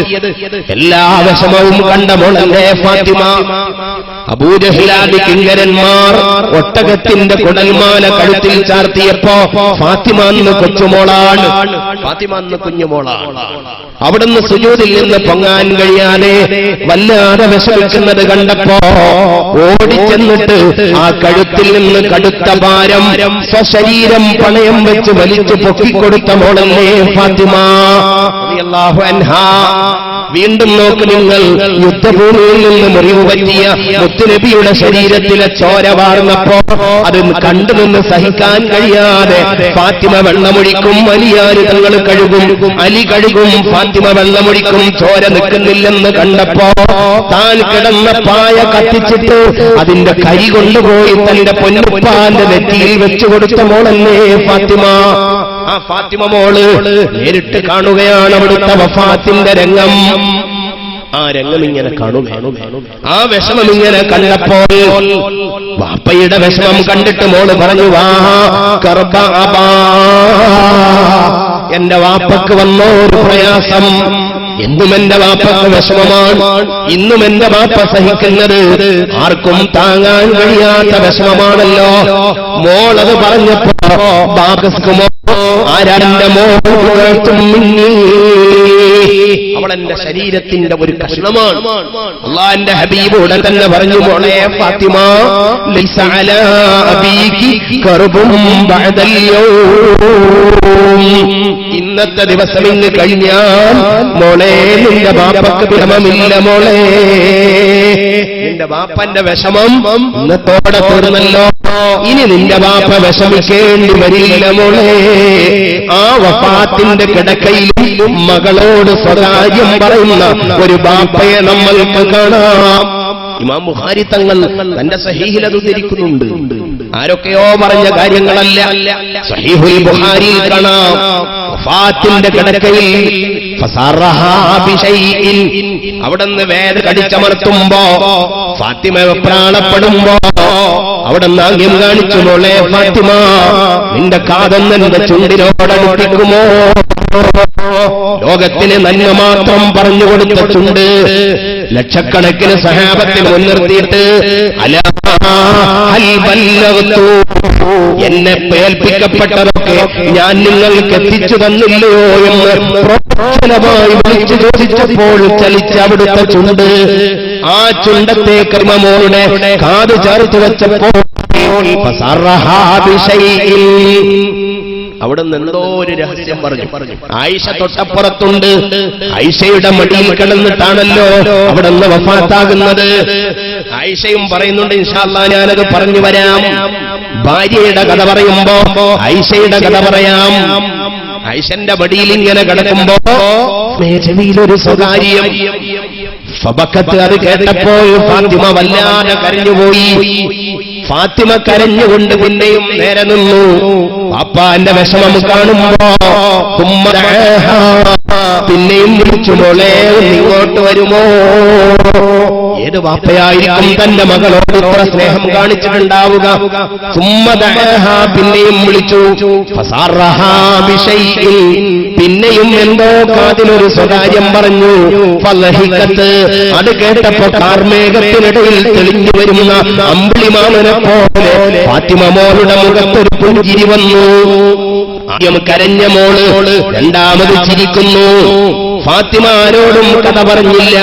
ആയിഷ പറയുന്നു, അവിടുത്തെ വഫാത്തിന് ശേഷം ഞങ്ങൾ ചോദിച്ചു, എന്തേ ഫാത്തിമ ബീവിയെ അങ്ങയുടെ ബാപ്പ വഫാത്തിന്റെ കിടക്കയിൽ കിടന്ന് ഒരു സ്വകാര്യം പറഞ്ഞപ്പോ ഫാത്തിമ നീ ചിരിച്ചിരുന്നു, വേറൊരു സ്വകാര്യം പറഞ്ഞപ്പോ നീ കരഞ്ഞിരുന്നു. എന്തായിരുന്നു ആ രഹസ്യം? അത് ഞങ്ങൾക്ക് ഇവിടെ ഇരിയൊന്ന് പറഞ്ഞു തരുമോ? ഫഖാലത്ത് ഫാത്തിമ പറയുന്നു, സാറനിൻ നബിയു സല്ലല്ലാഹു അലൈഹി വസല്ലം, ഒന്നാമതായിട്ട് എന്റെ ബാപ്പ എന്നോട് പറഞ്ഞത് അന്നഹു യഖബലു ഫീ വജ്ഹിഹി അല്ലദീ തുഫിയ ഫീഹി, അന്നത്തെ ആ രോഗത്തിൽ ഞാൻ വഫാത്താകും എന്നാണ്. ഞാനിനി ബാക്കിയുണ്ടാവില്ല മോളെ, ഇതെന്റെ അവസാനത്തെ അസുഖം എന്നാണ് എന്നോട് ഒന്നാമതായി പറഞ്ഞത്. ഞാൻ കരയാതിരിക്കുമോ? ഉൾക്കൊള്ളാൻ സാധിക്കുമോ? റസൂലുള്ളാഹിന്റെ ഖബറടക്കവും കഴിഞ്ഞ് സഹാബത്ത് തിരിച്ചപ്പോ അനസ് റളിയല്ലാഹു അൻഹു റസൂലുള്ളാഹിന്റെ വേലക്കാരനല്ലേ? ആ അനസിനോട് ഫാത്തിമയുടെ ചോദ്യം, അതാബത്ത് അൻഫുസുകും അലാ അൻ തഹ്സുവ റസൂലുള്ളാഹി സ്വല്ലല്ലാഹു അലൈഹി വസല്ലമ അത്തുറാബ്. അനസേ മോനെ, അനസേ നിങ്ങൾക്ക് എങ്ങനെ സാധിച്ചു മോനെ?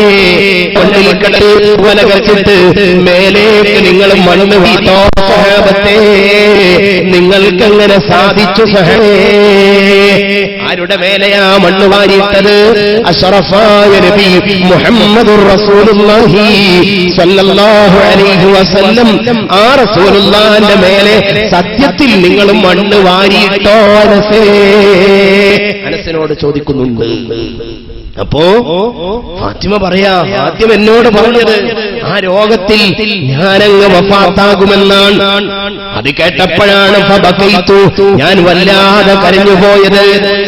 തുമ്മ സാറനി, പിന്നെ എന്നോട് അവിടെ നിന്ന് രണ്ടാമത് പറഞ്ഞ സ്വകാര്യം, അന്നി അവ്വലു അഹ്ലിഹി യത്ബഉഹു, ഈ കുടുംബത്തിൽ നിന്ന് ആദ്യമായിട്ട് എന്റെ അടുത്തേക്ക് വരുന്ന ആള് മോളെ ഫാത്തിമ നീയായിരിക്കും മോളെ. അഥവാ എന്റെ കുടുംബത്തിൽ ഇനി ആദ്യത്തെ മരണം നടക്കുന്നത് എന്റെ മോളെ ഫാത്തിമ നിന്റെ മരണമായിരിക്കുമെന്നാണ് രണ്ടാമത് എന്നോട് പറഞ്ഞത്. അത് കേട്ടപ്പോ കരയേണ്ട ഫാത്തിമ എന്നേ ചിരിച്ചത്. എന്റെ ബാപ്പയുടെ അടുത്തേക്ക് എനിക്ക് എത്രയും പെട്ടെന്ന് ചെല്ലാനുള്ള അനുമതി കിട്ടുമല്ലോ. അതോർത്താണ് ഞാൻ പുഞ്ചിരി തൂകിയതെന്ന് മുത്തുനബി സല്ലല്ലാഹു അലൈഹി വസല്ലമ തങ്ങളുടെ മുത്തുപോലെ വിളങ്ങിയ മുത്തു ഫാത്തിമ റളിയല്ലാഹു അൻഹാ. അപ്പൊ മകളായപ്പോ കൊടുത്ത പ്രാധാന്യവും ആദരവും എത്ര വലുതാണ്. സ്ത്രീ ആരാ അവഗണിക്കാൻ പഠിപ്പിച്ചത്? ഈ പർദ്ദക്കുള്ളിൽ ഇരുന്നു കൊണ്ട് നിങ്ങൾ പറയണം ഞങ്ങൾക്ക് ഏറ്റവും അഭിമാനം ഈ പർദ്ദയാണെന്ന് പറയാൻ, ആർദ്ധവം കാണിക്കാൻ എപ്പോഴാണോ മാപ്പിള മംഗകൾ തയ്യാറാവുന്നത് അവിടെയാണ് ഇസ്ലാം സ്ത്രീക്ക് കൊടുത്ത അവകാശത്തെക്കുറിച്ച് നമ്മൾ അവബോധമുള്ളവരായി മാറുന്നത്. ഇനിയോ മകൾക്ക് കൊടുത്ത പ്രാധാന്യം ഞാൻ പറഞ്ഞു, പേരമകൾക്ക് കൊടുത്ത പ്രാധാന്യം നോക്ക് നിങ്ങൾ. മുത്തുനബി സല്ലല്ലാഹു അലൈഹി വസല്ലമ തങ്ങൾ തന്റെ പേരമകൾക്ക് കൊടുത്ത പ്രാധാന്യം ഒരൊറ്റ ഹദീസ്. ഈ ഹദീസ് സഹീഹുൽ ബുഖാരിയിൽ നമുക്ക് കാണാൻ സാധിക്കും. ഇമാം ബുഖാരി തങ്ങൾ തന്റെ സഹീഹിൽ ഉദ്ധരിക്കുന്ന ഹദീസാണ്. എന്താ ഉള്ളടക്കം? വഅൻ അബീ ഖതാദ റളിയല്ലാഹു അൻഹു, മഹാനായ അബൂ ഖതാദയിൽ നിന്ന് നിവേദനം ചെയ്യുന്ന ഒരു ഹദീസ്. ഇന്ന റസൂലുള്ളാഹി സ്വല്ലല്ലാഹു അലൈഹി വസല്ലം, അല്ലാഹുവിന്റെ റസൂൽ കാന യുസല്ലി, അവിടുന്ന് ചിലപ്പോൾ നിസ്കരിക്കും. അങ്ങനെ നിസ്കരിക്കുമ്പോഴോ വഹുവ ഹാമിലുൻ ഉമാമത ബിൻത് സൈനബ ബിൻത് റസൂലില്ലാഹി സ്വല്ലല്ലാഹു അലൈഹി വസല്ലം, നിസ്കാരം ആ നിസ്കാരത്തിലേക്ക് കൈകെട്ടിയാൽ ചിലപ്പോ വഹുവ ഹാമിലുൻ, അവിടുത്തെ ഒക്കത്തുണ്ടാവും. ആരാ ഉണ്ടാവുന്നത്? ഉമാമ, ഉമാമ എന്ന് പറയുന്ന കുഞ്ഞുമോളുണ്ടാവും. നിസ്കാരത്തിലെ അള്ളാന്റെ റസൂലിന്റെ ഒക്കത്തൊരു കുഞ്ഞുണ്ടാവും. ഏതാണ് ആ കുഞ്ഞ്? ഉമാമയാണ്. ആരാണ് ഉമാമ? ബിൻതി സൈനബ്, സൈനബിന്റെ മോളായ ഉമാമ. ആരാണ് സൈനബ്? ബിൻതി റസൂലില്ലാഹി സ്വല്ലല്ലാഹു അലൈഹി വസല്ലം, റസൂലുള്ളാഹിന്റെ മോളായ സൈനബിന്റെ മോളായ ഉമാമ എന്ന് പറയുന്ന കൊച്ചുമോൾ ചിലപ്പോൾ നിസ്കരിക്കുമ്പോ റസൂലുള്ളാഹിന്റെ ഒക്കത്തുണ്ടാവും ഒരു മോള്. മോളെയും എടുത്തിട്ടൊരു നിസ്കാരം. എന്നിട്ടോ വഇദാ സജദ, സുജൂദിലേക്ക് പോകുമ്പോ വദഅഹാ, കുഞ്ഞുമോളെ നിലത്തവിടെ വെക്കും. എടുത്ത മോളെ സുജൂദിലേക്ക് പോകുമ്പോ നിലത്തവിടെ വെക്കും. എന്നിട്ടോ വഇദാ ഖാമ, സുജൂദിൽ നിന്ന് എണീക്കുമ്പോ ഹമലഹാ, ഉമാമ എന്ന കുഞ്ഞുമോളെ അവിടെ നിന്ന് പിന്നെയും എടുത്തു ഒക്കത്ത് വെക്കും. എന്തിനാ അങ്ങനെ ചെയ്തത്? നമ്മൾ അങ്ങനെ ചെയ്യാൻ വേണ്ടിയിട്ടല്ല. സഹീഹുൽ ബുഖാരിയിലെ ഈ ഹദീസിനെ കുറിച്ച് പഠിച്ച മഹാരഥന്മാർ അവർ പറയുന്നു, ആ കാലഘട്ടത്തിൽ പെണ്ണ് അത്ര അവഗണിക്കപ്പെട്ടതായിരുന്നു. ആ പെണ്ണ് ഒരിക്കലും അവഗണിക്കപ്പെടേണ്ടതല്ല. നിസ്കാരത്തിൽ പോലും അല്ലാഹുവിന്റെ റസൂലിന്റെ ഒക്കത്ത് പെൺമക്കളാണെന്ന് സമൂഹം മനസ്സിലാക്കട്ടെ. അതിനുവേണ്ടിയായിരുന്നു ലോകത്തൊരു പെണ്ണ് ഒരു മനുഷ്യനോട് ഏറ്റവും കടപ്പെട്ടിട്ടുണ്ടെങ്കിൽ അത് മുഹമ്മദുർ റസൂലുള്ളാഹി സ്വല്ലല്ലാഹു അലൈഹി വസല്ലമ തങ്ങളോടാണ്. ലോകത്തുള്ള ജാതി മതഭേദമന്യേ ലോകത്തുള്ള സർവ്വ പെണ്ണുങ്ങളും കടപ്പെട്ടത് അല്ലാഹുവിന്റെ ഖുർആനിനോട്, മുത്തുനബി സല്ലല്ലാഹു അലൈഹി വസല്ലമ തങ്ങളുടെ ഉന്നതമായ തീരുമാനങ്ങളോട് കടപ്പെട്ടിരിക്കുന്നു. തീർച്ചയാണത് നമ്മുടെ രാജ്യത്തടക്കമുള്ള ചരിത്രം പരിശോധിക്കുമ്പോ നമുക്കത് മനസ്സിലാക്കാൻ സാധിക്കും. നിസ്കാരത്തിൽ ഒക്കത്ത് മോളയും എടുത്ത് നിസ്കരിച്ച നേതാവ് ലോകത്ത് അത് മുഹമ്മദുർ റസൂലുള്ളാഹി സ്വല്ലല്ലാഹു അലൈഹി വസല്ലമ തങ്ങളാണ്. ഇനിയും ആ രംഗത്ത് വിശദീകരിക്കുമ്പോ നമുക്ക് ഏറെ സമയം വേണ്ടി വരും. ഞാൻ ഉത്കണ്ഠപ്പെടുന്നു, നമ്മുടെ വിഷയം എവിടെയും എത്താതെ അവസാനിപ്പിക്കേണ്ടി വരുമോ? ഞാൻ ചുരുക്കി പറയാം. നമുക്ക് ഭാര്യയാവുമ്പോ സ്ത്രീയെ ഇസ്ലാം എങ്ങനെ കണ്ടു? ഒരാളുടെ ഭാര്യയാവുമ്പോ ഇസ്ലാം എങ്ങനെ കണ്ടു സ്ത്രീയെ?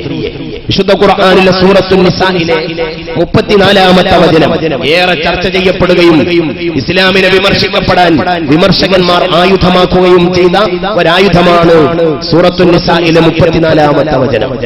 നമുക്കൊന്ന് പരിശോധിക്കാം. എന്താ ഖുർആൻ പറയുന്നു? അർരിജാലു ഖവ്വാമൂന അലൻ നിസാ ബിമാ ഫദ്ദലല്ലാഹു ബഅദഹും അലാ ബഅദ് വബിമാ അൻഫഖൂ മിൻ അംവാലിഹിം.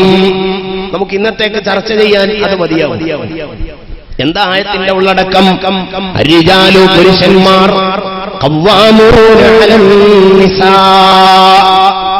സ്ത്രീകളുടെ മേൽ അധികാരം ചെലുത്തുന്നവരാണ്. സ്ത്രീകളുടെ അധികാരം പുരുഷന്മാർക്കാണ് എന്ന് വേണമെങ്കിൽ പറയാം. പിന്നെ ഖുർആൻ പറഞ്ഞു, വെറുതെയാണോ ഈ ഒരു അധികാരം? ബിമാ ഫളലല്ലാഹു ബഅദഹും അലാ ബഅദ്, ചിലരെക്കാൾ അല്ലാഹു ശ്രേഷ്ഠമാക്കിയിട്ടുണ്ട്. ഇത് ലോകത്ത് അനിഷേധ്യമാണ്.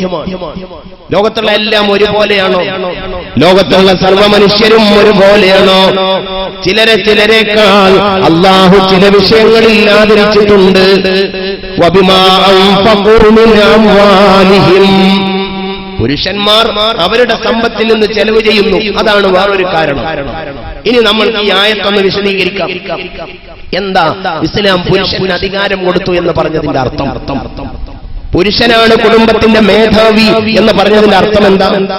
യഥാർത്ഥത്തിൽ പുരുഷന്റെ ചുമതലയെക്കുറിച്ച് വ്യക്തമായ സൂചന നൽകുന്ന, പുരുഷന്മാർ യഥാർത്ഥത്തിൽ വല്ലാതെ ശ്രദ്ധിക്കണമെന്ന് പറയാൻ വേണ്ടി വന്ന ഒരായത്താണിത്. ഇതിന് ദുർവ്യാഖ്യാനം ചെയ്യുകയാണ്.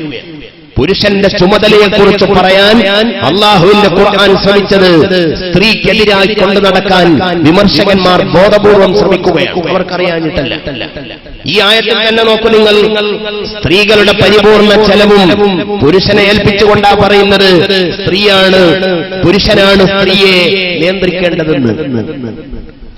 ഒന്നുകൂടെ വിശദീകരിച്ചു പറഞ്ഞാൽ, അധികാരമുള്ളവർ എന്നതിനർത്ഥം അടിച്ചമർത്തലല്ല എന്ന് മാത്രമല്ല, അവളുടെ കാര്യങ്ങൾ മുഴുവനും തന്റെ പരിപൂർണ നിയന്ത്രണത്തിൽ, തന്റെ ഇംഗിതത്തിനപ്പുറം അവളുടെ വ്യക്തിത്വം ചോദ്യം ചെയ്യപ്പെടണമെന്നുമല്ല ഇസ്ലാം പഠിപ്പിക്കുന്നത്.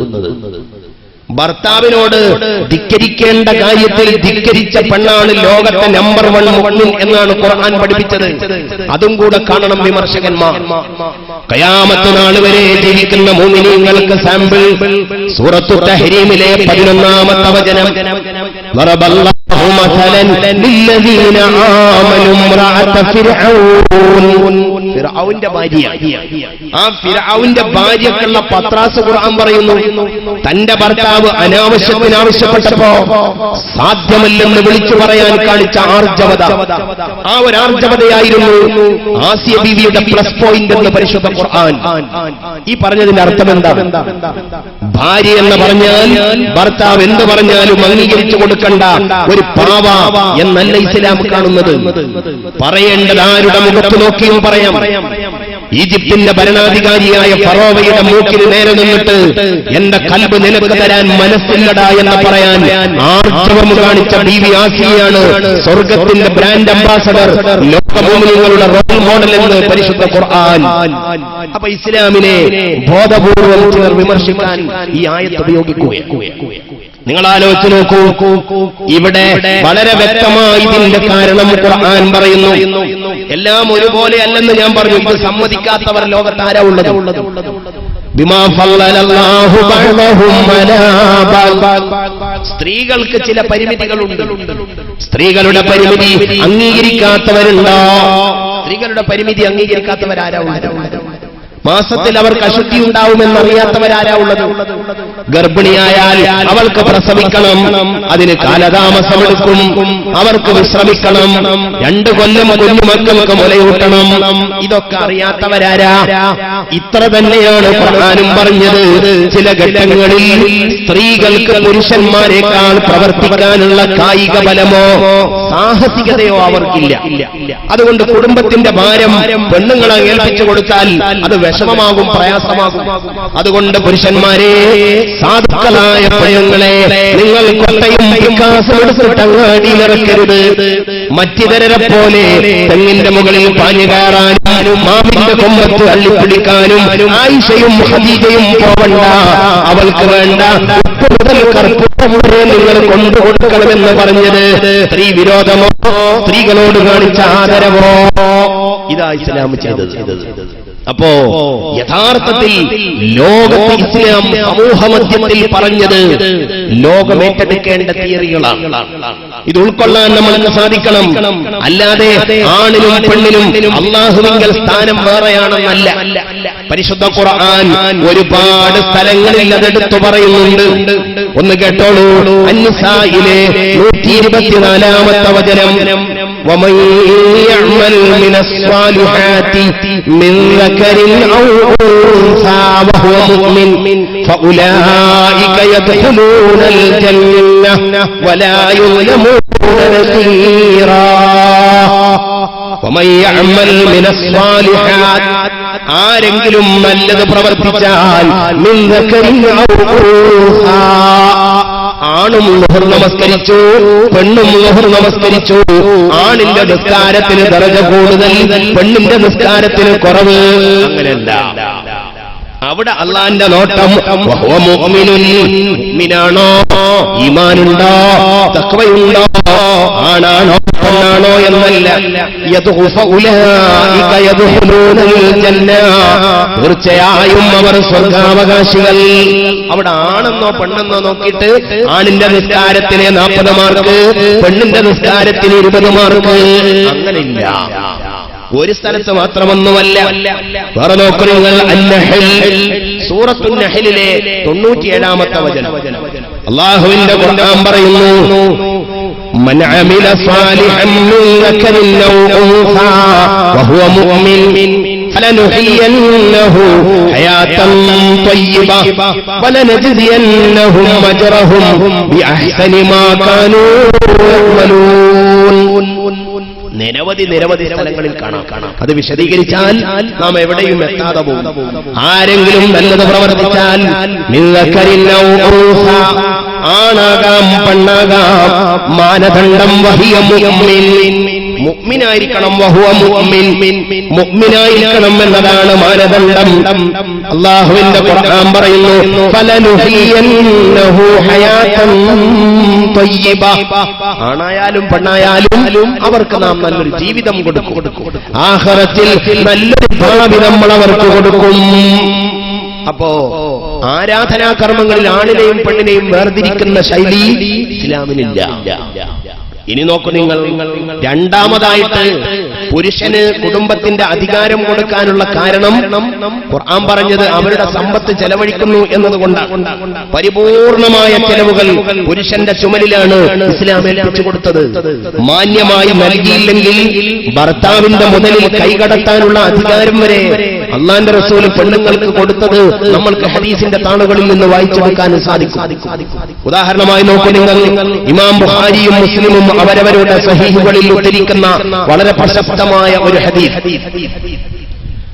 ആയിഷ റളിയല്ലാഹു അൻഹ പറയുന്നു ഖാലത്ത് ഹിന്ദുൻ ഒരവസരത്തിൽ ഹിന്ദു വന്നിട്ട് അല്ലാഹുവിന്റെ റസൂലിനോട് പറഞ്ഞു ആരാണ് ഹിന്ദ് ഇംറഅത്തു അബീ സുഫിയാൻ അബൂ സുഫിയാന്റെ ഭാര്യ അബൂ സുഫിയാൻ എന്ന് പറഞ്ഞാൽ ഇസ്ലാമിൽ വന്നപ്പോഴും വരുന്നതിന് മുന്നേയും ഉന്നതനായ കച്ചവടക്കാരനും വലിയ മുതലാളിയുമാണ് ആ അബൂ സുഫിയാന്റെ ഭാര്യയായ ഹിന്ദ് ഒരു ദിവസം റസൂലുള്ളാഹിനെ കാണാൻ വന്നു ഫഖാലത്ത് എന്നിട്ട് അവൾ പറഞ്ഞു ഇന്ന അബൂ സുഫിയാൻ നബിയേ എന്റെ ഭർത്താവ് അബൂ സുഫിയാൻ ഉണ്ടല്ലോ അയാൾ റജുലുൻ ശഹീഹുൻ അയാൾ ഒരു ലുബ്ധനാണ് നബിയേ എന്റെ ഭർത്താവ് ആളൊരു പിശുക്കനാണ് ഈ ഹദീസ് മസ്ലഹത്തിന് വേണ്ടി ഗീബത്ത് പറയൽ അനിവാര്യമാണ് എന്ന തെളിവിന് വേണ്ടി സഹീഹുൽ ബുഖാരിയിൽ ഇമാം ബുഖാരി തങ്ങൾ ഉദ്ധരിക്കുന്നുണ്ട് ഇപ്പൊ ന്യായാധിപന്റെ അടുത്ത് പോയിട്ട് പരാതി പറയുമ്പോ ഞാൻ അയാളുടെ കുറ്റം പറയില്ല അത് ഗീബത്തായി പോവും എന്നല്ല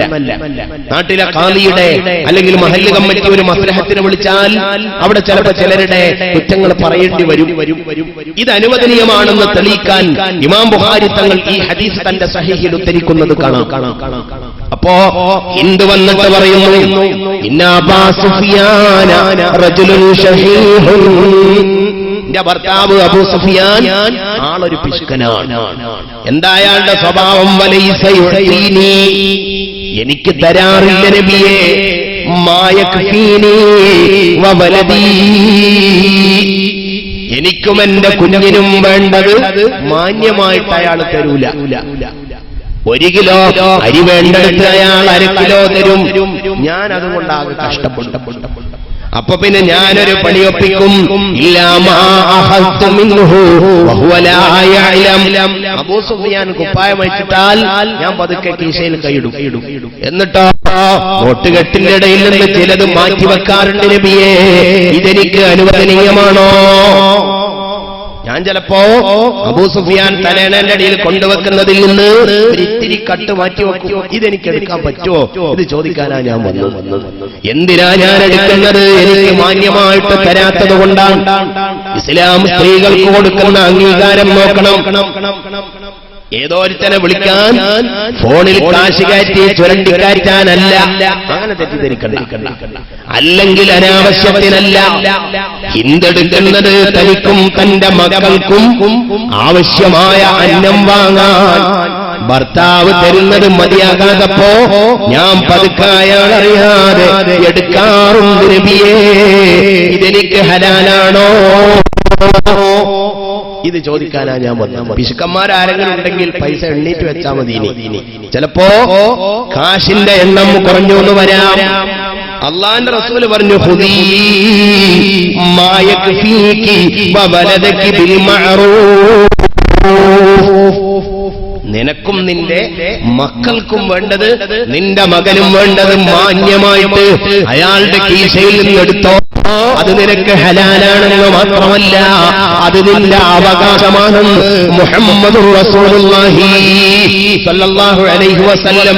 1 ലിറ്റർ വെളിച്ചെണ്ണക്ക് പറഞ്ഞാൽ 1/2 ലിറ്ററിന്റെ പാക്കറ്റ് വാങ്ങി വരുന്ന ഭർത്താവേ, അവൾക്ക് വാങ്ങിക്കൊടുത്ത വെളിച്ചെണ്ണ നിന്റെ ഔദാര്യമല്ല, അത് അവൾക്ക് കിട്ടേണ്ട അവകാശമാണ്. അത് ചോദിച്ചു വാങ്ങാൻ പെണ്ണിന് അധികാരം കൊടുത്തു. ഇനി തന്നില്ലെങ്കിലോ അത് എടുത്തുപയോഗിക്കാനുള്ള വലിയ അനുമതിയും കൊടുത്തു. ഇസ്ലാം നിങ്ങളെ അവഗണിച്ചു എന്ന് ഇനിയും ഈ പർദ്ദയും ഇട്ടിട്ട് നിങ്ങൾക്ക് തോന്നുമോ? ഇനിയോ നൽകുന്നതിന് കൊടുക്കുന്ന പ്രോത്സാഹനം എത്ര?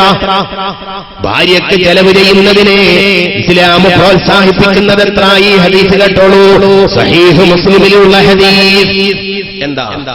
അബൂ ഹുറൈറ തങ്ങളിൽ നിന്ന് നിവേദനം, ഖാല നബിയു സല്ലല്ലാഹു അലൈഹി വസല്ലം, ദീനാറുൻ അൻഫഖതഹു ഫീ സബീലില്ലാഹ് വദീനാറുൻ അൻഫഖതഹു ഫീ റഖബത്തിൻ വദീനാറുൻ തസദ്ദഖത ബിഹി അലാ മിസ്കീനിൻ വദീനാറുൻ അൻഫഖതഹു അലാ അഹ്ലിക്.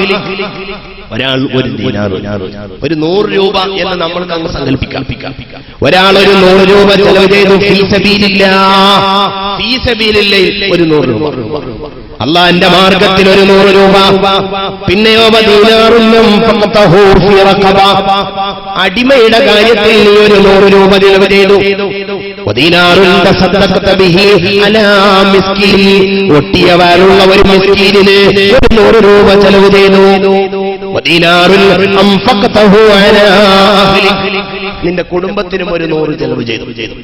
ഇന്ന് രാവിലെ വൈകുന്നേരമാകുന്നതിനിടയിൽ അള്ളാന്റെ മാർഗത്തിൽ 100, അടിമയുടെ ഭോജന കാര്യത്തിൽ 100, ഒരു മിസ്കിന് 100, ഭാര്യ പറഞ്ഞ എന്തോ വസ്തു വാങ്ങിയിട്ട് ഭാര്യക്കും 100 നീ ചെലവാക്കിയാൽ ഇതിലേറ്റവും കൂലിയുള്ളത് ഏതിനാണെന്നറിയോ? യതീംഖാനക്ക് കൊടുത്തതല്ല, ഫീ സബീലില്ലാഹ് കൊടുത്തതല്ല, മിസ്കീനിന് അന്നം കൊടുത്തതുമല്ല. പിന്നെയോ ഇതിലേറ്റവും മഹത്വം അല്ലദീ അൻഫഖതഹു അലാ അഹ്ലിക, നിന്റെ കുടുംബത്തിന് ചെലവ് ചെയ്തതാണെന്ന് അഷ്റഫുൽ ഖൽഖ് മുഹമ്മദുർ റസൂലുള്ളാഹി സ്വല്ലല്ലാഹു അലൈഹി വസല്ലം. അവർക്ക് മാന്യമായി കൊടുത്തിട്ട് ബാക്കിയുള്ളവർക്ക്. അപ്പോ കുടുംബത്തിന് ചെലവ് ചെയ്യുന്നതിന്റെ മഹത്വം ഒന്നുകൂടെ പറഞ്ഞാൽ ഇമാം ബുഖാരി ഉദ്ധരിക്കുന്നു, ഹദീസ് കാണാം, വഇന്നക ലൻ തുൻഫിഖ നഫഖതൻ തബ്തഗി ബിഹാ വജ്ഹല്ലാഹ്. എത്ര മനോഹരമാണ് ഈ വചനം. ഇന്നക ലൻ തുൻഫിഖ നഫഖതൻ, നീ ഒരു 5 പൈസ ചെലവ് ചെയ്യില്ല, തബ്തഗി ബിഹാ വജ്ഹല്ലാഹ്, നീ ഉദ്ദേശിക്കുന്നത് അല്ലാഹുവിന്റെ പൊരുത്തം. അല്ലാഹുവിന്റെ പൊരുത്തത്തിൽ ഒരു 5 പൈസ പോലും നീ ചെലവ് ചെയ്യില്ല. ഇല്ലാ ഉജിർത ബിഹാ, അതിന് കൂലി കിട്ടാതെ ഒരു 5 പൈസ പോലും നീ ചെലവാക്കില്ല. എന്ത് കിട്ടാലും അതിന് കൂലിയുണ്ട്. ഏതുവരെ?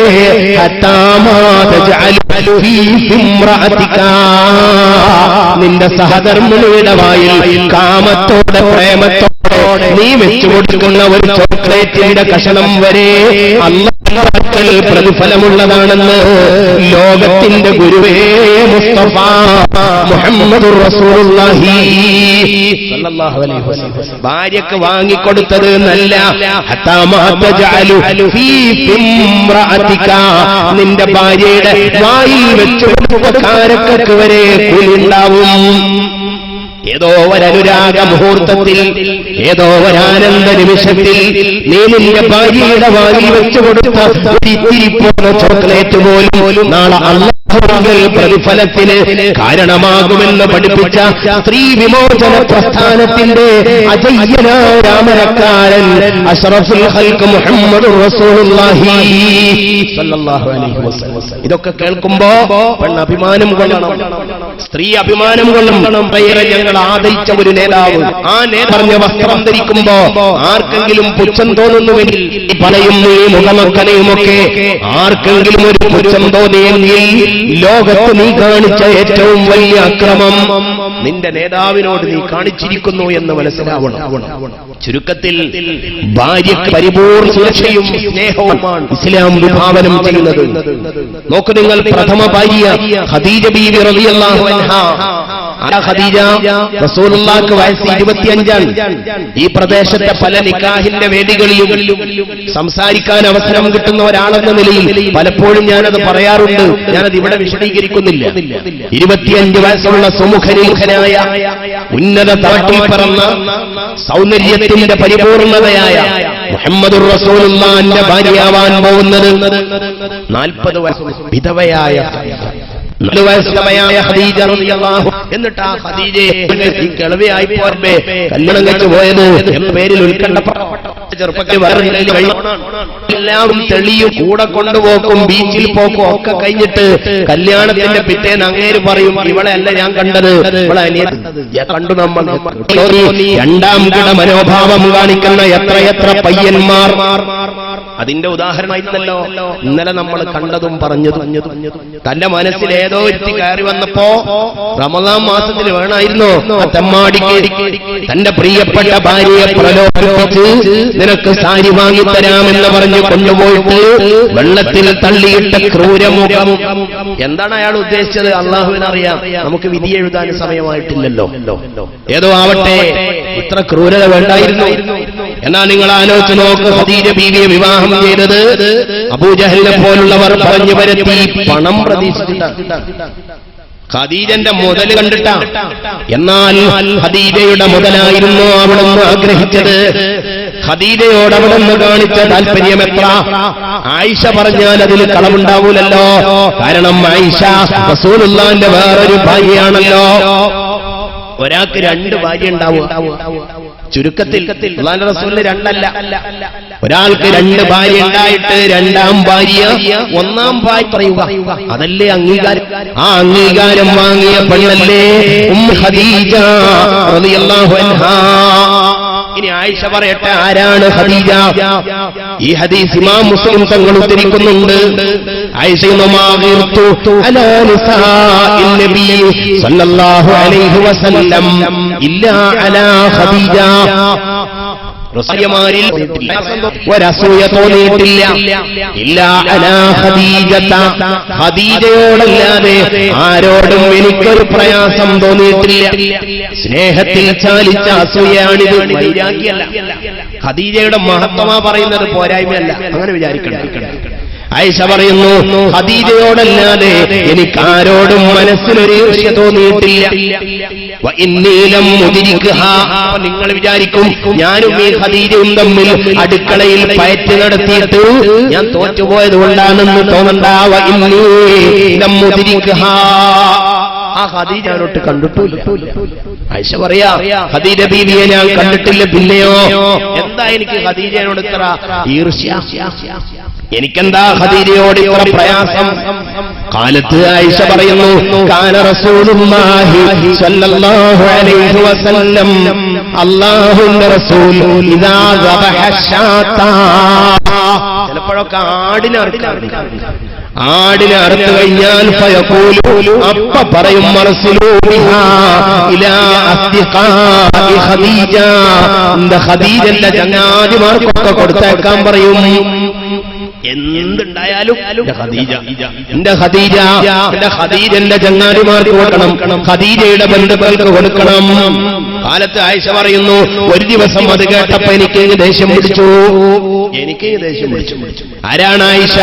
9ാമത്തെ വയസ്സിൽ റസൂലുള്ളാഹിന്റെ കൈ പിടിക്കാൻ ഭാഗ്യം ലഭിച്ച സിദ്ദീഖുൽ അക്ബറിന്റെ പൊന്നോമന മോളല്ലേ ആയിഷ.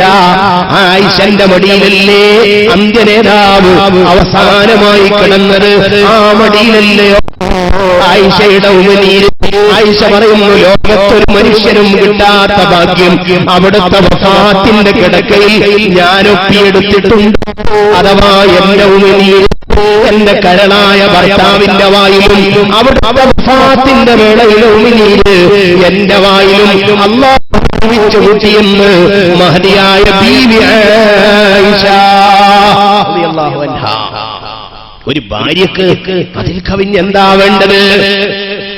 കൈസിന്റെ കാമുകന്റെ കാതോർത്തിരിക്കുന്ന കാമുകി, ആ കാമുകിയുടെ വീട്ടിന്റെ പുറത്ത് മതിൽ നിൽക്കുന്ന കാമുകൻ. എത്ര കണ്ടു നമ്മൾ? ലൈലയെ കണ്ടു, മജ്നുവിനെ കണ്ടു. എന്നാൽ ലൈലയും മജ്നുവും എന്ന അനുരാഗ കഥയിൽ പോലും നമ്മൾക്ക് കാണാൻ കഴിയുമോ തികഞ്ഞ ഈ ഒരു അനുരാഗം?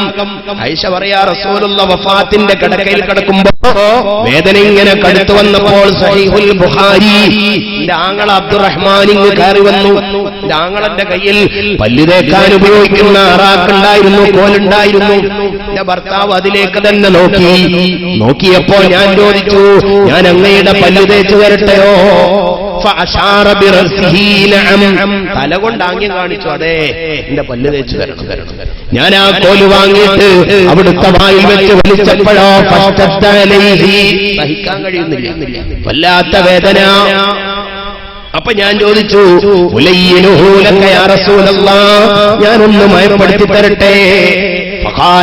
അപ്പോഴും പറഞ്ഞു, അതെ മയപ്പെടുത്തി തരാൻ പറഞ്ഞു. ഞാനതെന്റെ വായിലിട്ട് നന്നായി ചവച്ചപ്പോഴോ ഞാൻ വലിച്ചു കുടിച്ചത് എന്റെ നേതാവിന്റെ, എന്റെ കരളായ ഭർത്താവിന്റെ വായിൽ അതുവരെ വെച്ച് വലിച്ച അറാക്ക് കടിച്ചപ്പോ എന്റെ വായിലേക്ക് വന്നത് അവിടുത്തെ മധുവിനേക്കാൾ മധുരമുള്ള ഉമിനീര്. ആശ്ചര്യപ്പെടുക. എന്നിട്ടോ ഞാനത് നന്നായി ചവച്ച് പാകമാക്കിയിട്ട് രണ്ടാമത് അവിടുത്തെ വായിൽ വെച്ചപ്പോഴോ ഈ സാധുവായ, ഈ ദുർബലയായ ആയിഷയുടെ ഉമിനീര് എന്റെ കരളിന്റെ വായിലും അല്ലാഹു കൊടുത്തില്ലേ? ഇതിലപ്പുറം ഒരു ഭാര്യക്കും ഭർത്താവിനും എന്ത് വേണം? ആലോചിച്ചു നോക്കുന്നു. ഇത് സഹീഹുൽ ബുഖാരിയിലുള്ളതാണ്, ഞാൻ കേട്ടുകഥ പറഞ്ഞതല്ല. ആ നിലയിൽ കുടുംബത്തിൽ ഭാര്യക്കുള്ള പ്രാധാന്യം ആ ആയിഷ ബീവിയാ പറയുന്നത്. ഒരു ദിവസം എനിക്കിങ്ങ് ദേഷ്യം വന്നു. ഖദീജയെ കുറിച്ച് പറഞ്ഞപ്പോ ഒരു ദിവസം എനിക്കിങ്ങ് ദേഷ്യം വന്നിട്ട് കൊടുത്ത് ഞാൻ പറഞ്ഞു, ഖദീജ എന്ത് പറഞ്ഞാലും നിങ്ങളൊരു ഖദീജ, നിങ്ങളൊരു ഖദീജ. ആട്ടിനറുത്താൽ ഖദീജ, ഭക്ഷണമുണ്ടാക്കിയാൽ ഖദീജല്ലല്ലോ. മധുര പലഹാരം ഉണ്ടാക്കിയാൽ അത് കഴിക്കാൻ എന്റെ ഖദീജല്ലല്ലോ എന്ന് പറയുമ്പോഴും ഒരു ഖദീജ.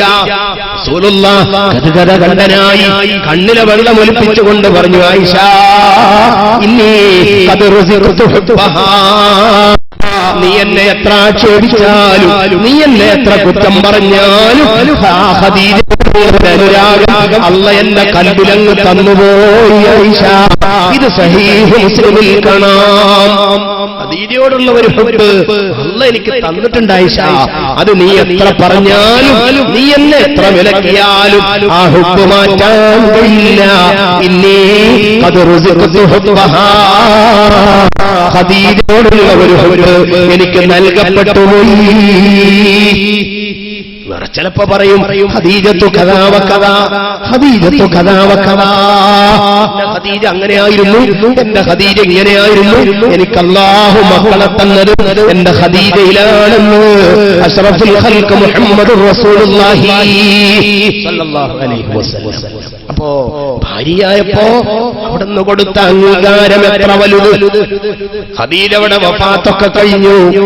ഖദീജ വഫാത്തൊക്കെ കഴിഞ്ഞു. ഒരു ദിവസം ഹദീസിൽ കാണാം, ഇമാം മുസ്ലിം തങ്ങൾ തന്റെ സഹീഹിൽ ഉദ്ധരിക്കുന്നു ഈ ഹദീസ്.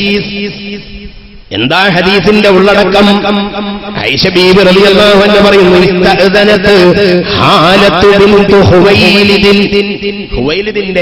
ഹുവൈലിദിന്റെ മകളാണ് ബീബി ഖദീജ റളിയല്ലാഹു അൻഹ. ഒരു ദിവസം ഖദീജ ബീവിയുടെ അനുജത്തിയായ ഹാല ഒരു ദിവസം ആയിഷ ബീവിയുടെ വീട്ടിൽ വന്നിട്ട് സമ്മതം ചോദിച്ചു.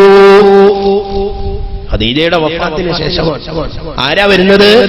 റസൂലുള്ളാഹിന്റെ പഴയ ഭാര്യയായ ഖദീജ ബീവിയുടെ അനുജത്തി, ഭാര്യയുടെ അനുജത്തി ഹാല റളിയല്ലാഹു അൻഹ ഒരു ദിവസം ആയിഷ ബീവിയുടെ വീട്ടിൽ വന്നിട്ട് വാതിലിന് മുട്ടി. ആയിഷ ചോദിച്ചു, മന്നന്തി, ആരാ വാതിലിന് മുട്ടിയത്? ഹാല പറഞ്ഞു, ഞാനാണ്, ഹാലയാണ്, ബിന്തു ഹുവൈലിദിന്റെ മോളായ ഹാലയാണ്, അഥവാ ഉഖ്തു ഖദീജത, ഖദീജയുടെ സഹോദരിയാണ്. ആ സംസാരം ഉള്ളിൽ നിന്ന് കേട്ടു. ആരാ കേട്ടത്? റസൂലുള്ളാഹി സ്വല്ലല്ലാഹു അലൈഹി വസല്ലം. ഫഅറഫ ഇസ്തിഗ്നാന ഖദീജ. അതങ്ങ് കേട്ടപ്പോ ഖദീജ സമ്മതം ചോദിക്കുന്നത് റസൂലുള്ളാഹിക്ക് ഓർമ്മ വന്നുപോയി. ഖദീജയുടെ അതേ ശബ്ദം, ഖദീജയുടെ അതേ ശബ്ദം.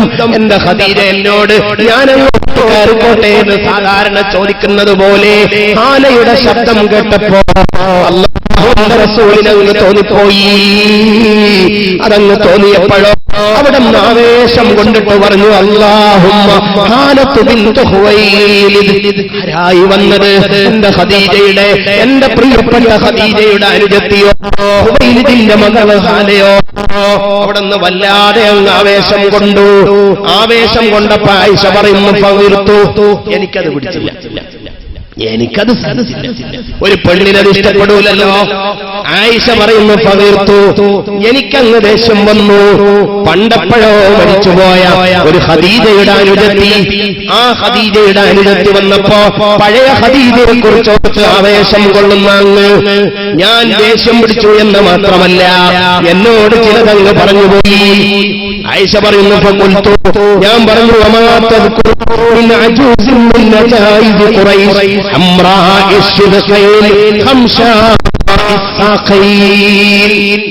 ആയിഷ ബീവിയോടങ്ങ് പറഞ്ഞുപോയി. എന്താണ് ആയിഷ പറഞ്ഞത്? ഇപ്പോഴും നിങ്ങളുടെ ഖുറൈശികളുടെ കിളവികളിൽപ്പെട്ട കിളവിയായ ഒരു ഖദീജയാണോ നിങ്ങൾ ഓർക്കുന്നത്?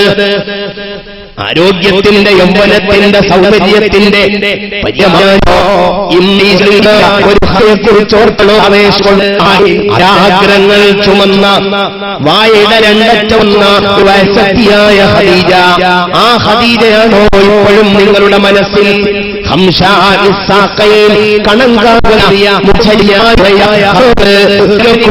മണ്ണ് ഇന്നോ എന്ന് അവിടെ പറഞ്ഞത് എന്റെ ഖദീജ അവൾ അങ്ങനെയായിരുന്നു, എന്റെ ഖദീജ ഇങ്ങനെയായിരുന്നു. ഇന്നീ ഖദറുസിഖ്തു ഹുബ്ബഹാ, ആ ഖദീജയോടുള്ള അനുരാഗം എന്റെ മനസ്സിൽ നിന്നും മാഞ്ഞിട്ടില്ല. ആയിഷ, നീ എത്ര സുന്ദരിയായാലും, എനിക്ക് എത്ര ഭാര്യമാർ വന്നാലും എന്റെ ഖദീജയുടെ സ്ഥാനം അതവിടെ ബാക്കിയുണ്ടാകും. മുഹമ്മദ് റസൂലുള്ളാഹി സ്വല്ലല്ലാഹു അലൈഹി വസല്ലം. അപ്പൊ ഭാര്യയോട് കാണിച്ച സ്നേഹം ഇതിനൊക്കെ ആരാ പരിചയവെച്ചത്? നമ്മളെന്ത് മനസ്സിലാക്കി? ഇനി നിങ്ങൾ നോക്കൂ, ബദർ യുദ്ധം, ആ ബദറിന്റെ മാസത്തിലാണ് നമ്മളുള്ളത്. മഹാന്മാരായ ബദരീങ്ങളുടെ വീരേതിഹാസം കൊണ്ട് അറേബ്യൻ മണ്ണിൽ പുതിയ ചരിത്രം രചിക്കപ്പെട്ട ശഹ്റു റമളാൻ എന്ന വസന്തത്തിലാണ് നമ്മളുള്ളത്. ബദറിൽ നമുക്ക് പിന്നെ പറയാം, ഞാനിപ്പോ പറയുന്നില്ല. ആ മഹാന്മാരായ ബദറിൽ ബദരീങ്ങൾ വിജയം വരിച്ചിട്ട് ശത്രുപക്ഷത്തിൽ നിന്ന് ചില ആളുകളെ ബന്ദികളാക്കി. അങ്ങനെ ബന്ദികളാക്കിയ ആളുകൾക്ക് മോചന ദ്രവ്യം നിശ്ചയിച്ചിട്ട് അവരെ രക്ഷപ്പെടുത്താൻ തീരുമാനിച്ചു.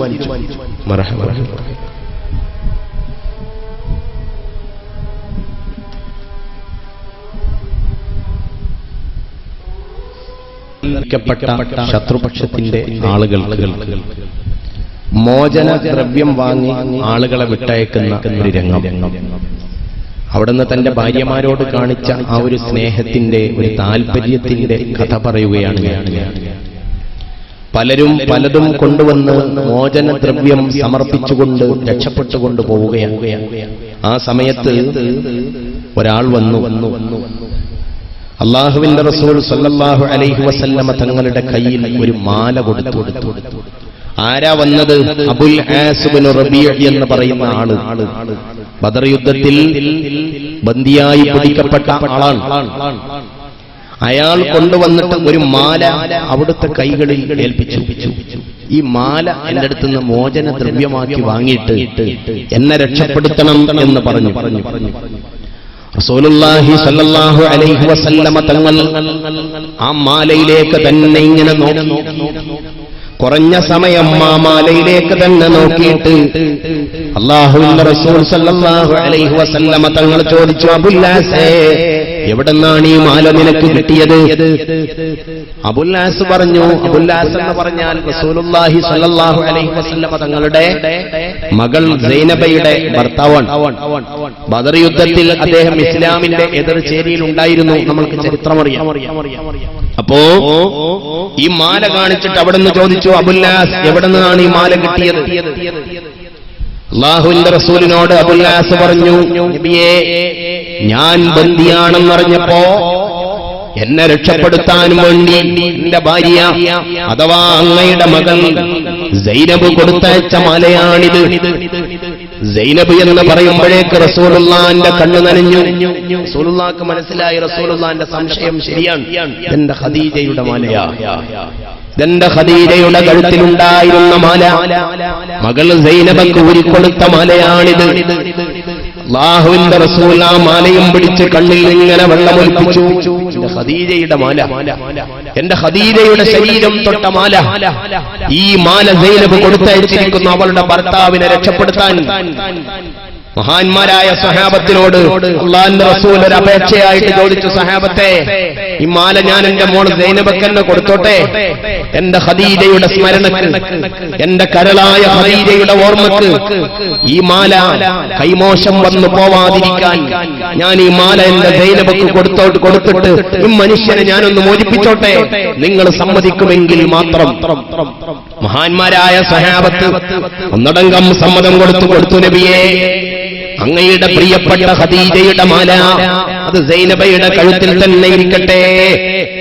ഇതായിരുന്നു അവിടുന്ന് തന്റെ ഭാര്യമാരോട് കൊടുത്ത സ്നേഹം. എല്ലാ ഭാര്യമാരോടും ഇതേ സമീപനം തന്നെയായിരുന്നു. ആയിഷ ബീവി റളിയല്ലാഹു അൻഹ, നമ്മൾ ഇതുവരെ പറഞ്ഞ ആയിഷയുടെ കഥ നോക്ക് നിങ്ങൾ. ബഹുമാനപ്പെട്ട അംർ ഇബ്നുൽ ആസ് റളിയല്ലാഹു അൻഹുവിൽ നിന്ന് നിവേദനം ചെയ്യുന്ന ഹദീസ്, റാത്തുസ്സലാസിൽ സമര സൈന്യത്തിൽ ബഹുമാനപ്പെട്ട അംർ ഇബ്നുൽ ആസിനെ അല്ലാഹുവിന്റെ റസൂൽ നിയോഗിച്ചു.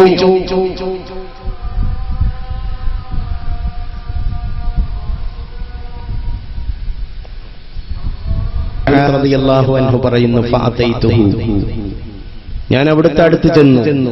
ഫഖുൽതു, എന്നിട്ട് ഞാൻ വെറുതെ ഒരു ചോദ്യം ചോദിച്ചു. എന്താ ചോദ്യം? അയ്യുന്നാസി അഹബ്ബു ഇലൈക്, നബിയേ, മനുഷ്യരുടെ കൂട്ടത്തിൽ അങ്ങേറ്റവും ഇഷ്ടപ്പെടുന്നത്, അങ്ങേറ്റവും സ്നേഹിക്കുന്നത് ആരെയാണ്? ഖാല, അവിടുന്ന് അതിനുത്തരം ചെയ്തു, ആയിഷ, ഞാൻ ഏറ്റവും സ്നേഹിക്കുന്നത് എന്റെ ആയിഷയാണ്. വക്രതയില്ലാതെ അങ്ങനെ പറയാൻ സാധിക്കണം ഒരു ഭർത്താവ്. അള്ളയും റസൂലും കഴിച്ചാൽ ഞാൻ ഏറ്റവും സ്നേഹിക്കുന്നത് എന്റെ പ്രിയപ്പെട്ട ആയിഷയാണ്. അംർ ഇബ്നുൽ ആസ് തങ്ങൾ പറയുന്നു, ഖുൽതു, ഞാൻ ചോദിച്ചു, മിനൽ റിജാൽ, ആണുങ്ങളിൽ ആരെയാ നബിയെ അങ്ങ് ഏറ്റവും സ്നേഹിക്കുന്നത്? ഖാല, അവിടെന്ന് പറഞ്ഞു, അബൂഹ, എന്റെ ആയിഷന്റെ ബാപ്പയാണ്. അങ്ങനെ പറയാൻ സാധിക്കുന്ന, ഞാൻ ഏറ്റവും സ്നേഹിക്കുന്നത് എന്റെ ആയിഷയെ, ഞാൻ ഏറ്റവും പുരുഷന്മാരിൽ സ്നേഹിക്കുന്നത് എന്റെ ആയിഷന്റെ ബാപ്പയെ. പല പുരുഷന്മാരും ഉള്ളുകൊണ്ട് വെറുക്കുന്നത് ഒരുപക്ഷെ തന്റെ അമ്മോച്ചൻ കാക്കയായിരിക്കണം. നിസ്സാര കാരണങ്ങളിൽ തനിക്ക് കൊടുത്ത സ്വത്തിന്റെ പേരിൽ, അല്ലെങ്കിൽ കൊടുത്തയച്ച സ്ത്രീധനത്തിന്റെ പേരിൽ, കിട്ടാതെ പോയ തെങ്ങിന്റെയോ പറമ്പിന്റെയോ പേരിൽ, സൽക്കാരത്തിന്റെ വിഭവങ്ങൾ കുറഞ്ഞുപോയതിന്റെയൊക്കെ പേരിൽ പരോക്ഷമായെങ്കിലും തന്റെ ഭാര്യാപിതാവിനെ അപകീർത്തിപ്പെടുത്തുന്ന സംസാരം നടത്തുന്ന പുരുഷന്മാരെ കാണാറുണ്ട്. അള്ളാന്റെ റസൂല് പറയാ, എനിക്ക് ഏറ്റവും ഇഷ്ടം എന്റെ ആയിഷയാണ്. ആണുങ്ങളിൽ അങ്ങ് ആരെയാണ് ഇഷ്ടപ്പെടുന്നത്? അബൂഹ, അവളുടെ ബാപ്പയാണ്. ഖുൽതു സുമ്മമൻ, പിന്നെ ആരെയാണ്? അപ്പൊ പറഞ്ഞു ഉമറിനെയാണ്. അങ്ങനെ കുറെ ആളുകളെ എണ്ണി ഈ ഹദീസ് സഹീഹുൽ ബുഖാരിയിൽ കാണാം. അതുകൊണ്ട് ഞാൻ ആ സംസാരത്തിന്റെ ഭാഗം അവിടെ തൽക്കാലം നിർത്തിയിട്ട് ഞാൻ പറയട്ടെ, ഈ ഒരു അന്തസ്സും ഒരു അഭിമാനവും കാത്തു സൂക്ഷിക്കാൻ പർദ്ദക്കുള്ളിൽ അഭിമാനത്തോടെ കഴിയുന്ന പെണ്ണുങ്ങളെ നമ്മൾ തീരുമാനമെടുത്താൽ നമ്മേക്കാൾ ധന്യരായവർ ആരുണ്ട് ഇവിടെ?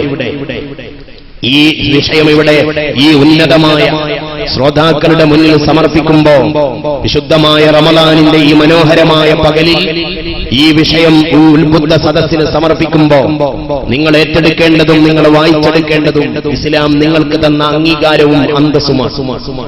അത് കാത്തു സൂക്ഷിക്കാൻ നമ്മൾക്ക് സാധിക്കണം. ആ ഒരു കാത്തു സൂക്ഷിപ്പിന്റെ സാധ്യതയ്ക്ക് വേണ്ടിയാണ് ഇസ്ലാം ചില നിയമങ്ങൾ നിങ്ങളുടെ മേൽ വെച്ചത്, നിങ്ങളെ ഇടിച്ചു താഴ്ത്താനല്ല.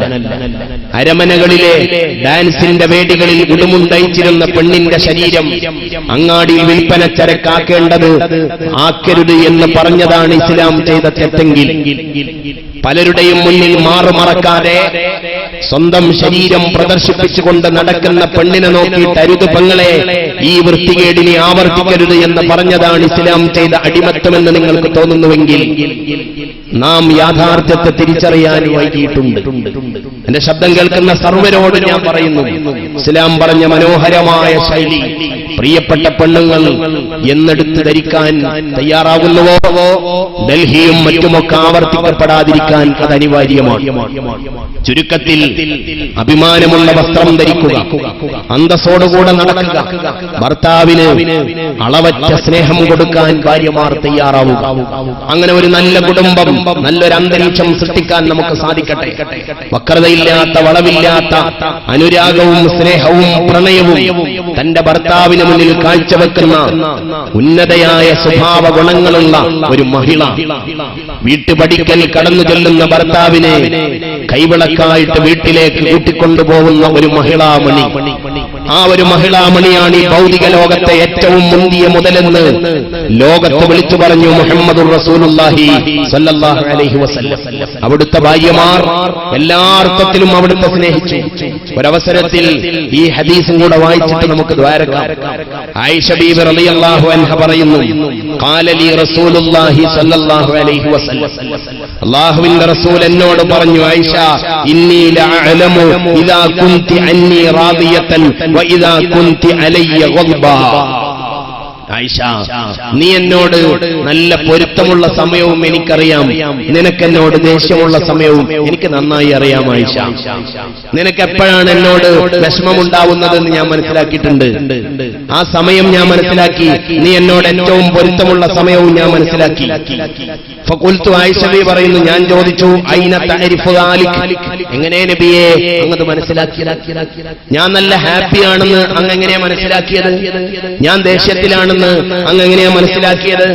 ഖാല, അവിടെന്ന് പറഞ്ഞു കൊടുക്കുന്നു, അമ്മാ ഇദാ കുൻതി അന്നീ റാദിയതൻ, ആയിഷ നീ എന്നെ കുറിച്ച് നല്ല ഹാപ്പിയാണെങ്കിൽ, എന്റെ കാര്യത്തിൽ നീ നല്ല തൃപ്തിയുള്ളവളാണെങ്കിൽ, ഫഇന്നകി തഖൂലീൻ ഫഇന്നകി തഖൂലീന, അപ്പം നീ പറയുന്ന ഡയലോഗ്, നീ എന്തെങ്കിലും പറഞ്ഞാൽ ഉടനെ പറയും ലാ വറബ്ബി മുഹമ്മദ്, മുഹമ്മദ് നബിയുടെ റബ്ബാണ് എന്റെ നബിയെ, അങ്ങനല്ല എന്ന് പറയും. അപ്പോ ഞാൻ മനസ്സിലാക്കും നിനക്കെന്നോട് ഭയങ്കര സന്തോഷത്തിലാണ്. ഇനിയോ വഇദാ കുൻതി ഗളബാ, നീ എന്നോട് ദേഷ്യത്തിലാണെങ്കിൽ, കുൽത്തി, ഞാൻ എന്തെങ്കിലും നിന്നോട് അങ്ങനെയാണോ എന്ന് ചോദിച്ചാൽ അല്ല എന്ന് നീ മറുപടി പറയുമ്പോ അപ്പൊ നീ പറയുക റബ്ബി മുഹമ്മദ്, മുഹമ്മദിന്റെ റബ്ബാണ്, അങ്ങനെ അല്ല എന്ന് നീ പറയൂല. പിന്നെയോ ഞാൻ ആ ചോദിച്ചത് നിനക്ക് ഇഷ്ടപ്പെട്ടില്ലെങ്കിൽ ഫഖുൽതി, ആയിഷ ഉടനെ നീ പറയും ലാ റബ്ബി ഇബ്രാഹിം, ഇബ്രാഹിം നബിയുടെ റബ്ബാണ്, അങ്ങനല്ല. ഇത് കേട്ടിട്ട് ആയിഷ ബീവി പുഞ്ചിരിച്ചിട്ട് പറഞ്ഞു, അജൽ, ശരിയാ നബിയെ, അങ്ങ് പറഞ്ഞത് ശരിയാണ്. അങ്ങയോട് എനിക്ക് ഹാപ്പി തോന്നുമ്പോ ഞാൻ പറയും ലാ റബ്ബി മുഹമ്മദ്. അങ്ങ് ആ ചോദിച്ചത് എനിക്ക് ഇഷ്ടപ്പെട്ടില്ലെങ്കിൽ എന്റെ മറുപടി ലാ റബ്ബി ഇബ്രാഹിം, അങ്ങനെയാണ് ഞാൻ പറയാറുള്ളത്. എന്നാൽ എന്റെ നേതാവേ, എന്റെ കരളായ ഭർത്താവേ, അങ്ങേക്കൊന്ന് കേൾക്കണോ? വല്ലാഹി, അല്ലാഹുവാണേ സത്യം, യാ റസൂലല്ലാഹ്, അല്ലാഹുവിന്റെ റസൂലേ, മാ അഹ്ജുറു ഇല്ലാ ഇസ്മക്, അങ്ങയുടെ പേരിനോടല്ലാതെ അങ്ങയോട് ആയിഷ ഒരിക്കലും പിണങ്ങൂല നബിയേ, ഒരിക്കലും ആയിഷ പിണങ്ങൂല. ഞാൻ അങ്ങനെ പറയാറുള്ളത് എന്റെ മനസ്സിന് ചെറിയൊരു വിഷമമുണ്ടാവുമ്പോ ഞാൻ ചിലപ്പോ അങ്ങനെ പറഞ്ഞു പോവാറുണ്ട്, ശരിയാണ്. എന്നാൽ എന്റെ കരളായ ഭർത്താവിനോട്, എന്റെ നേതാവിനോട് മാ അഹ്ജുറു, ഞാൻ ഒരിക്കലും പിണങ്ങിയിട്ടില്ല, പിണങ്ങുകയുമില്ല. ഇല്ല ഇസ്മക്, അങ്ങയുടെ പേരിനോടൊരു ചെറിയ പ്രതിഷേധം എന്നല്ലാതെ അതിനപ്പുറത്തേക്ക് എന്റെ ദേഷ്യം പോവാറില്ല. അല്ലാഹു തആല നമ്മുടെ സഹോദരിമാരെ ഖൈറിന്റെ അഹ്ലുകാരിൽ പെടുത്തി കൊടുക്കുമാറാവട്ടെ. നമ്മുടെ ഭാര്യമാർ, നമ്മുടെ പെങ്ങന്മാർ, നമ്മുടെ ഉമ്മ ബാപ്പന്മാർ എല്ലാവർക്കും അല്ലാഹു ഖൈർ പ്രദാനം ചെയ്യുമാറാവട്ടെ. ഹോസ്പിറ്റലിൽ രോഗിയായി കഴിയുന്ന ഒരാൾക്ക് വേണ്ടി ദുആ ചെയ്യാൻ 50 രൂപ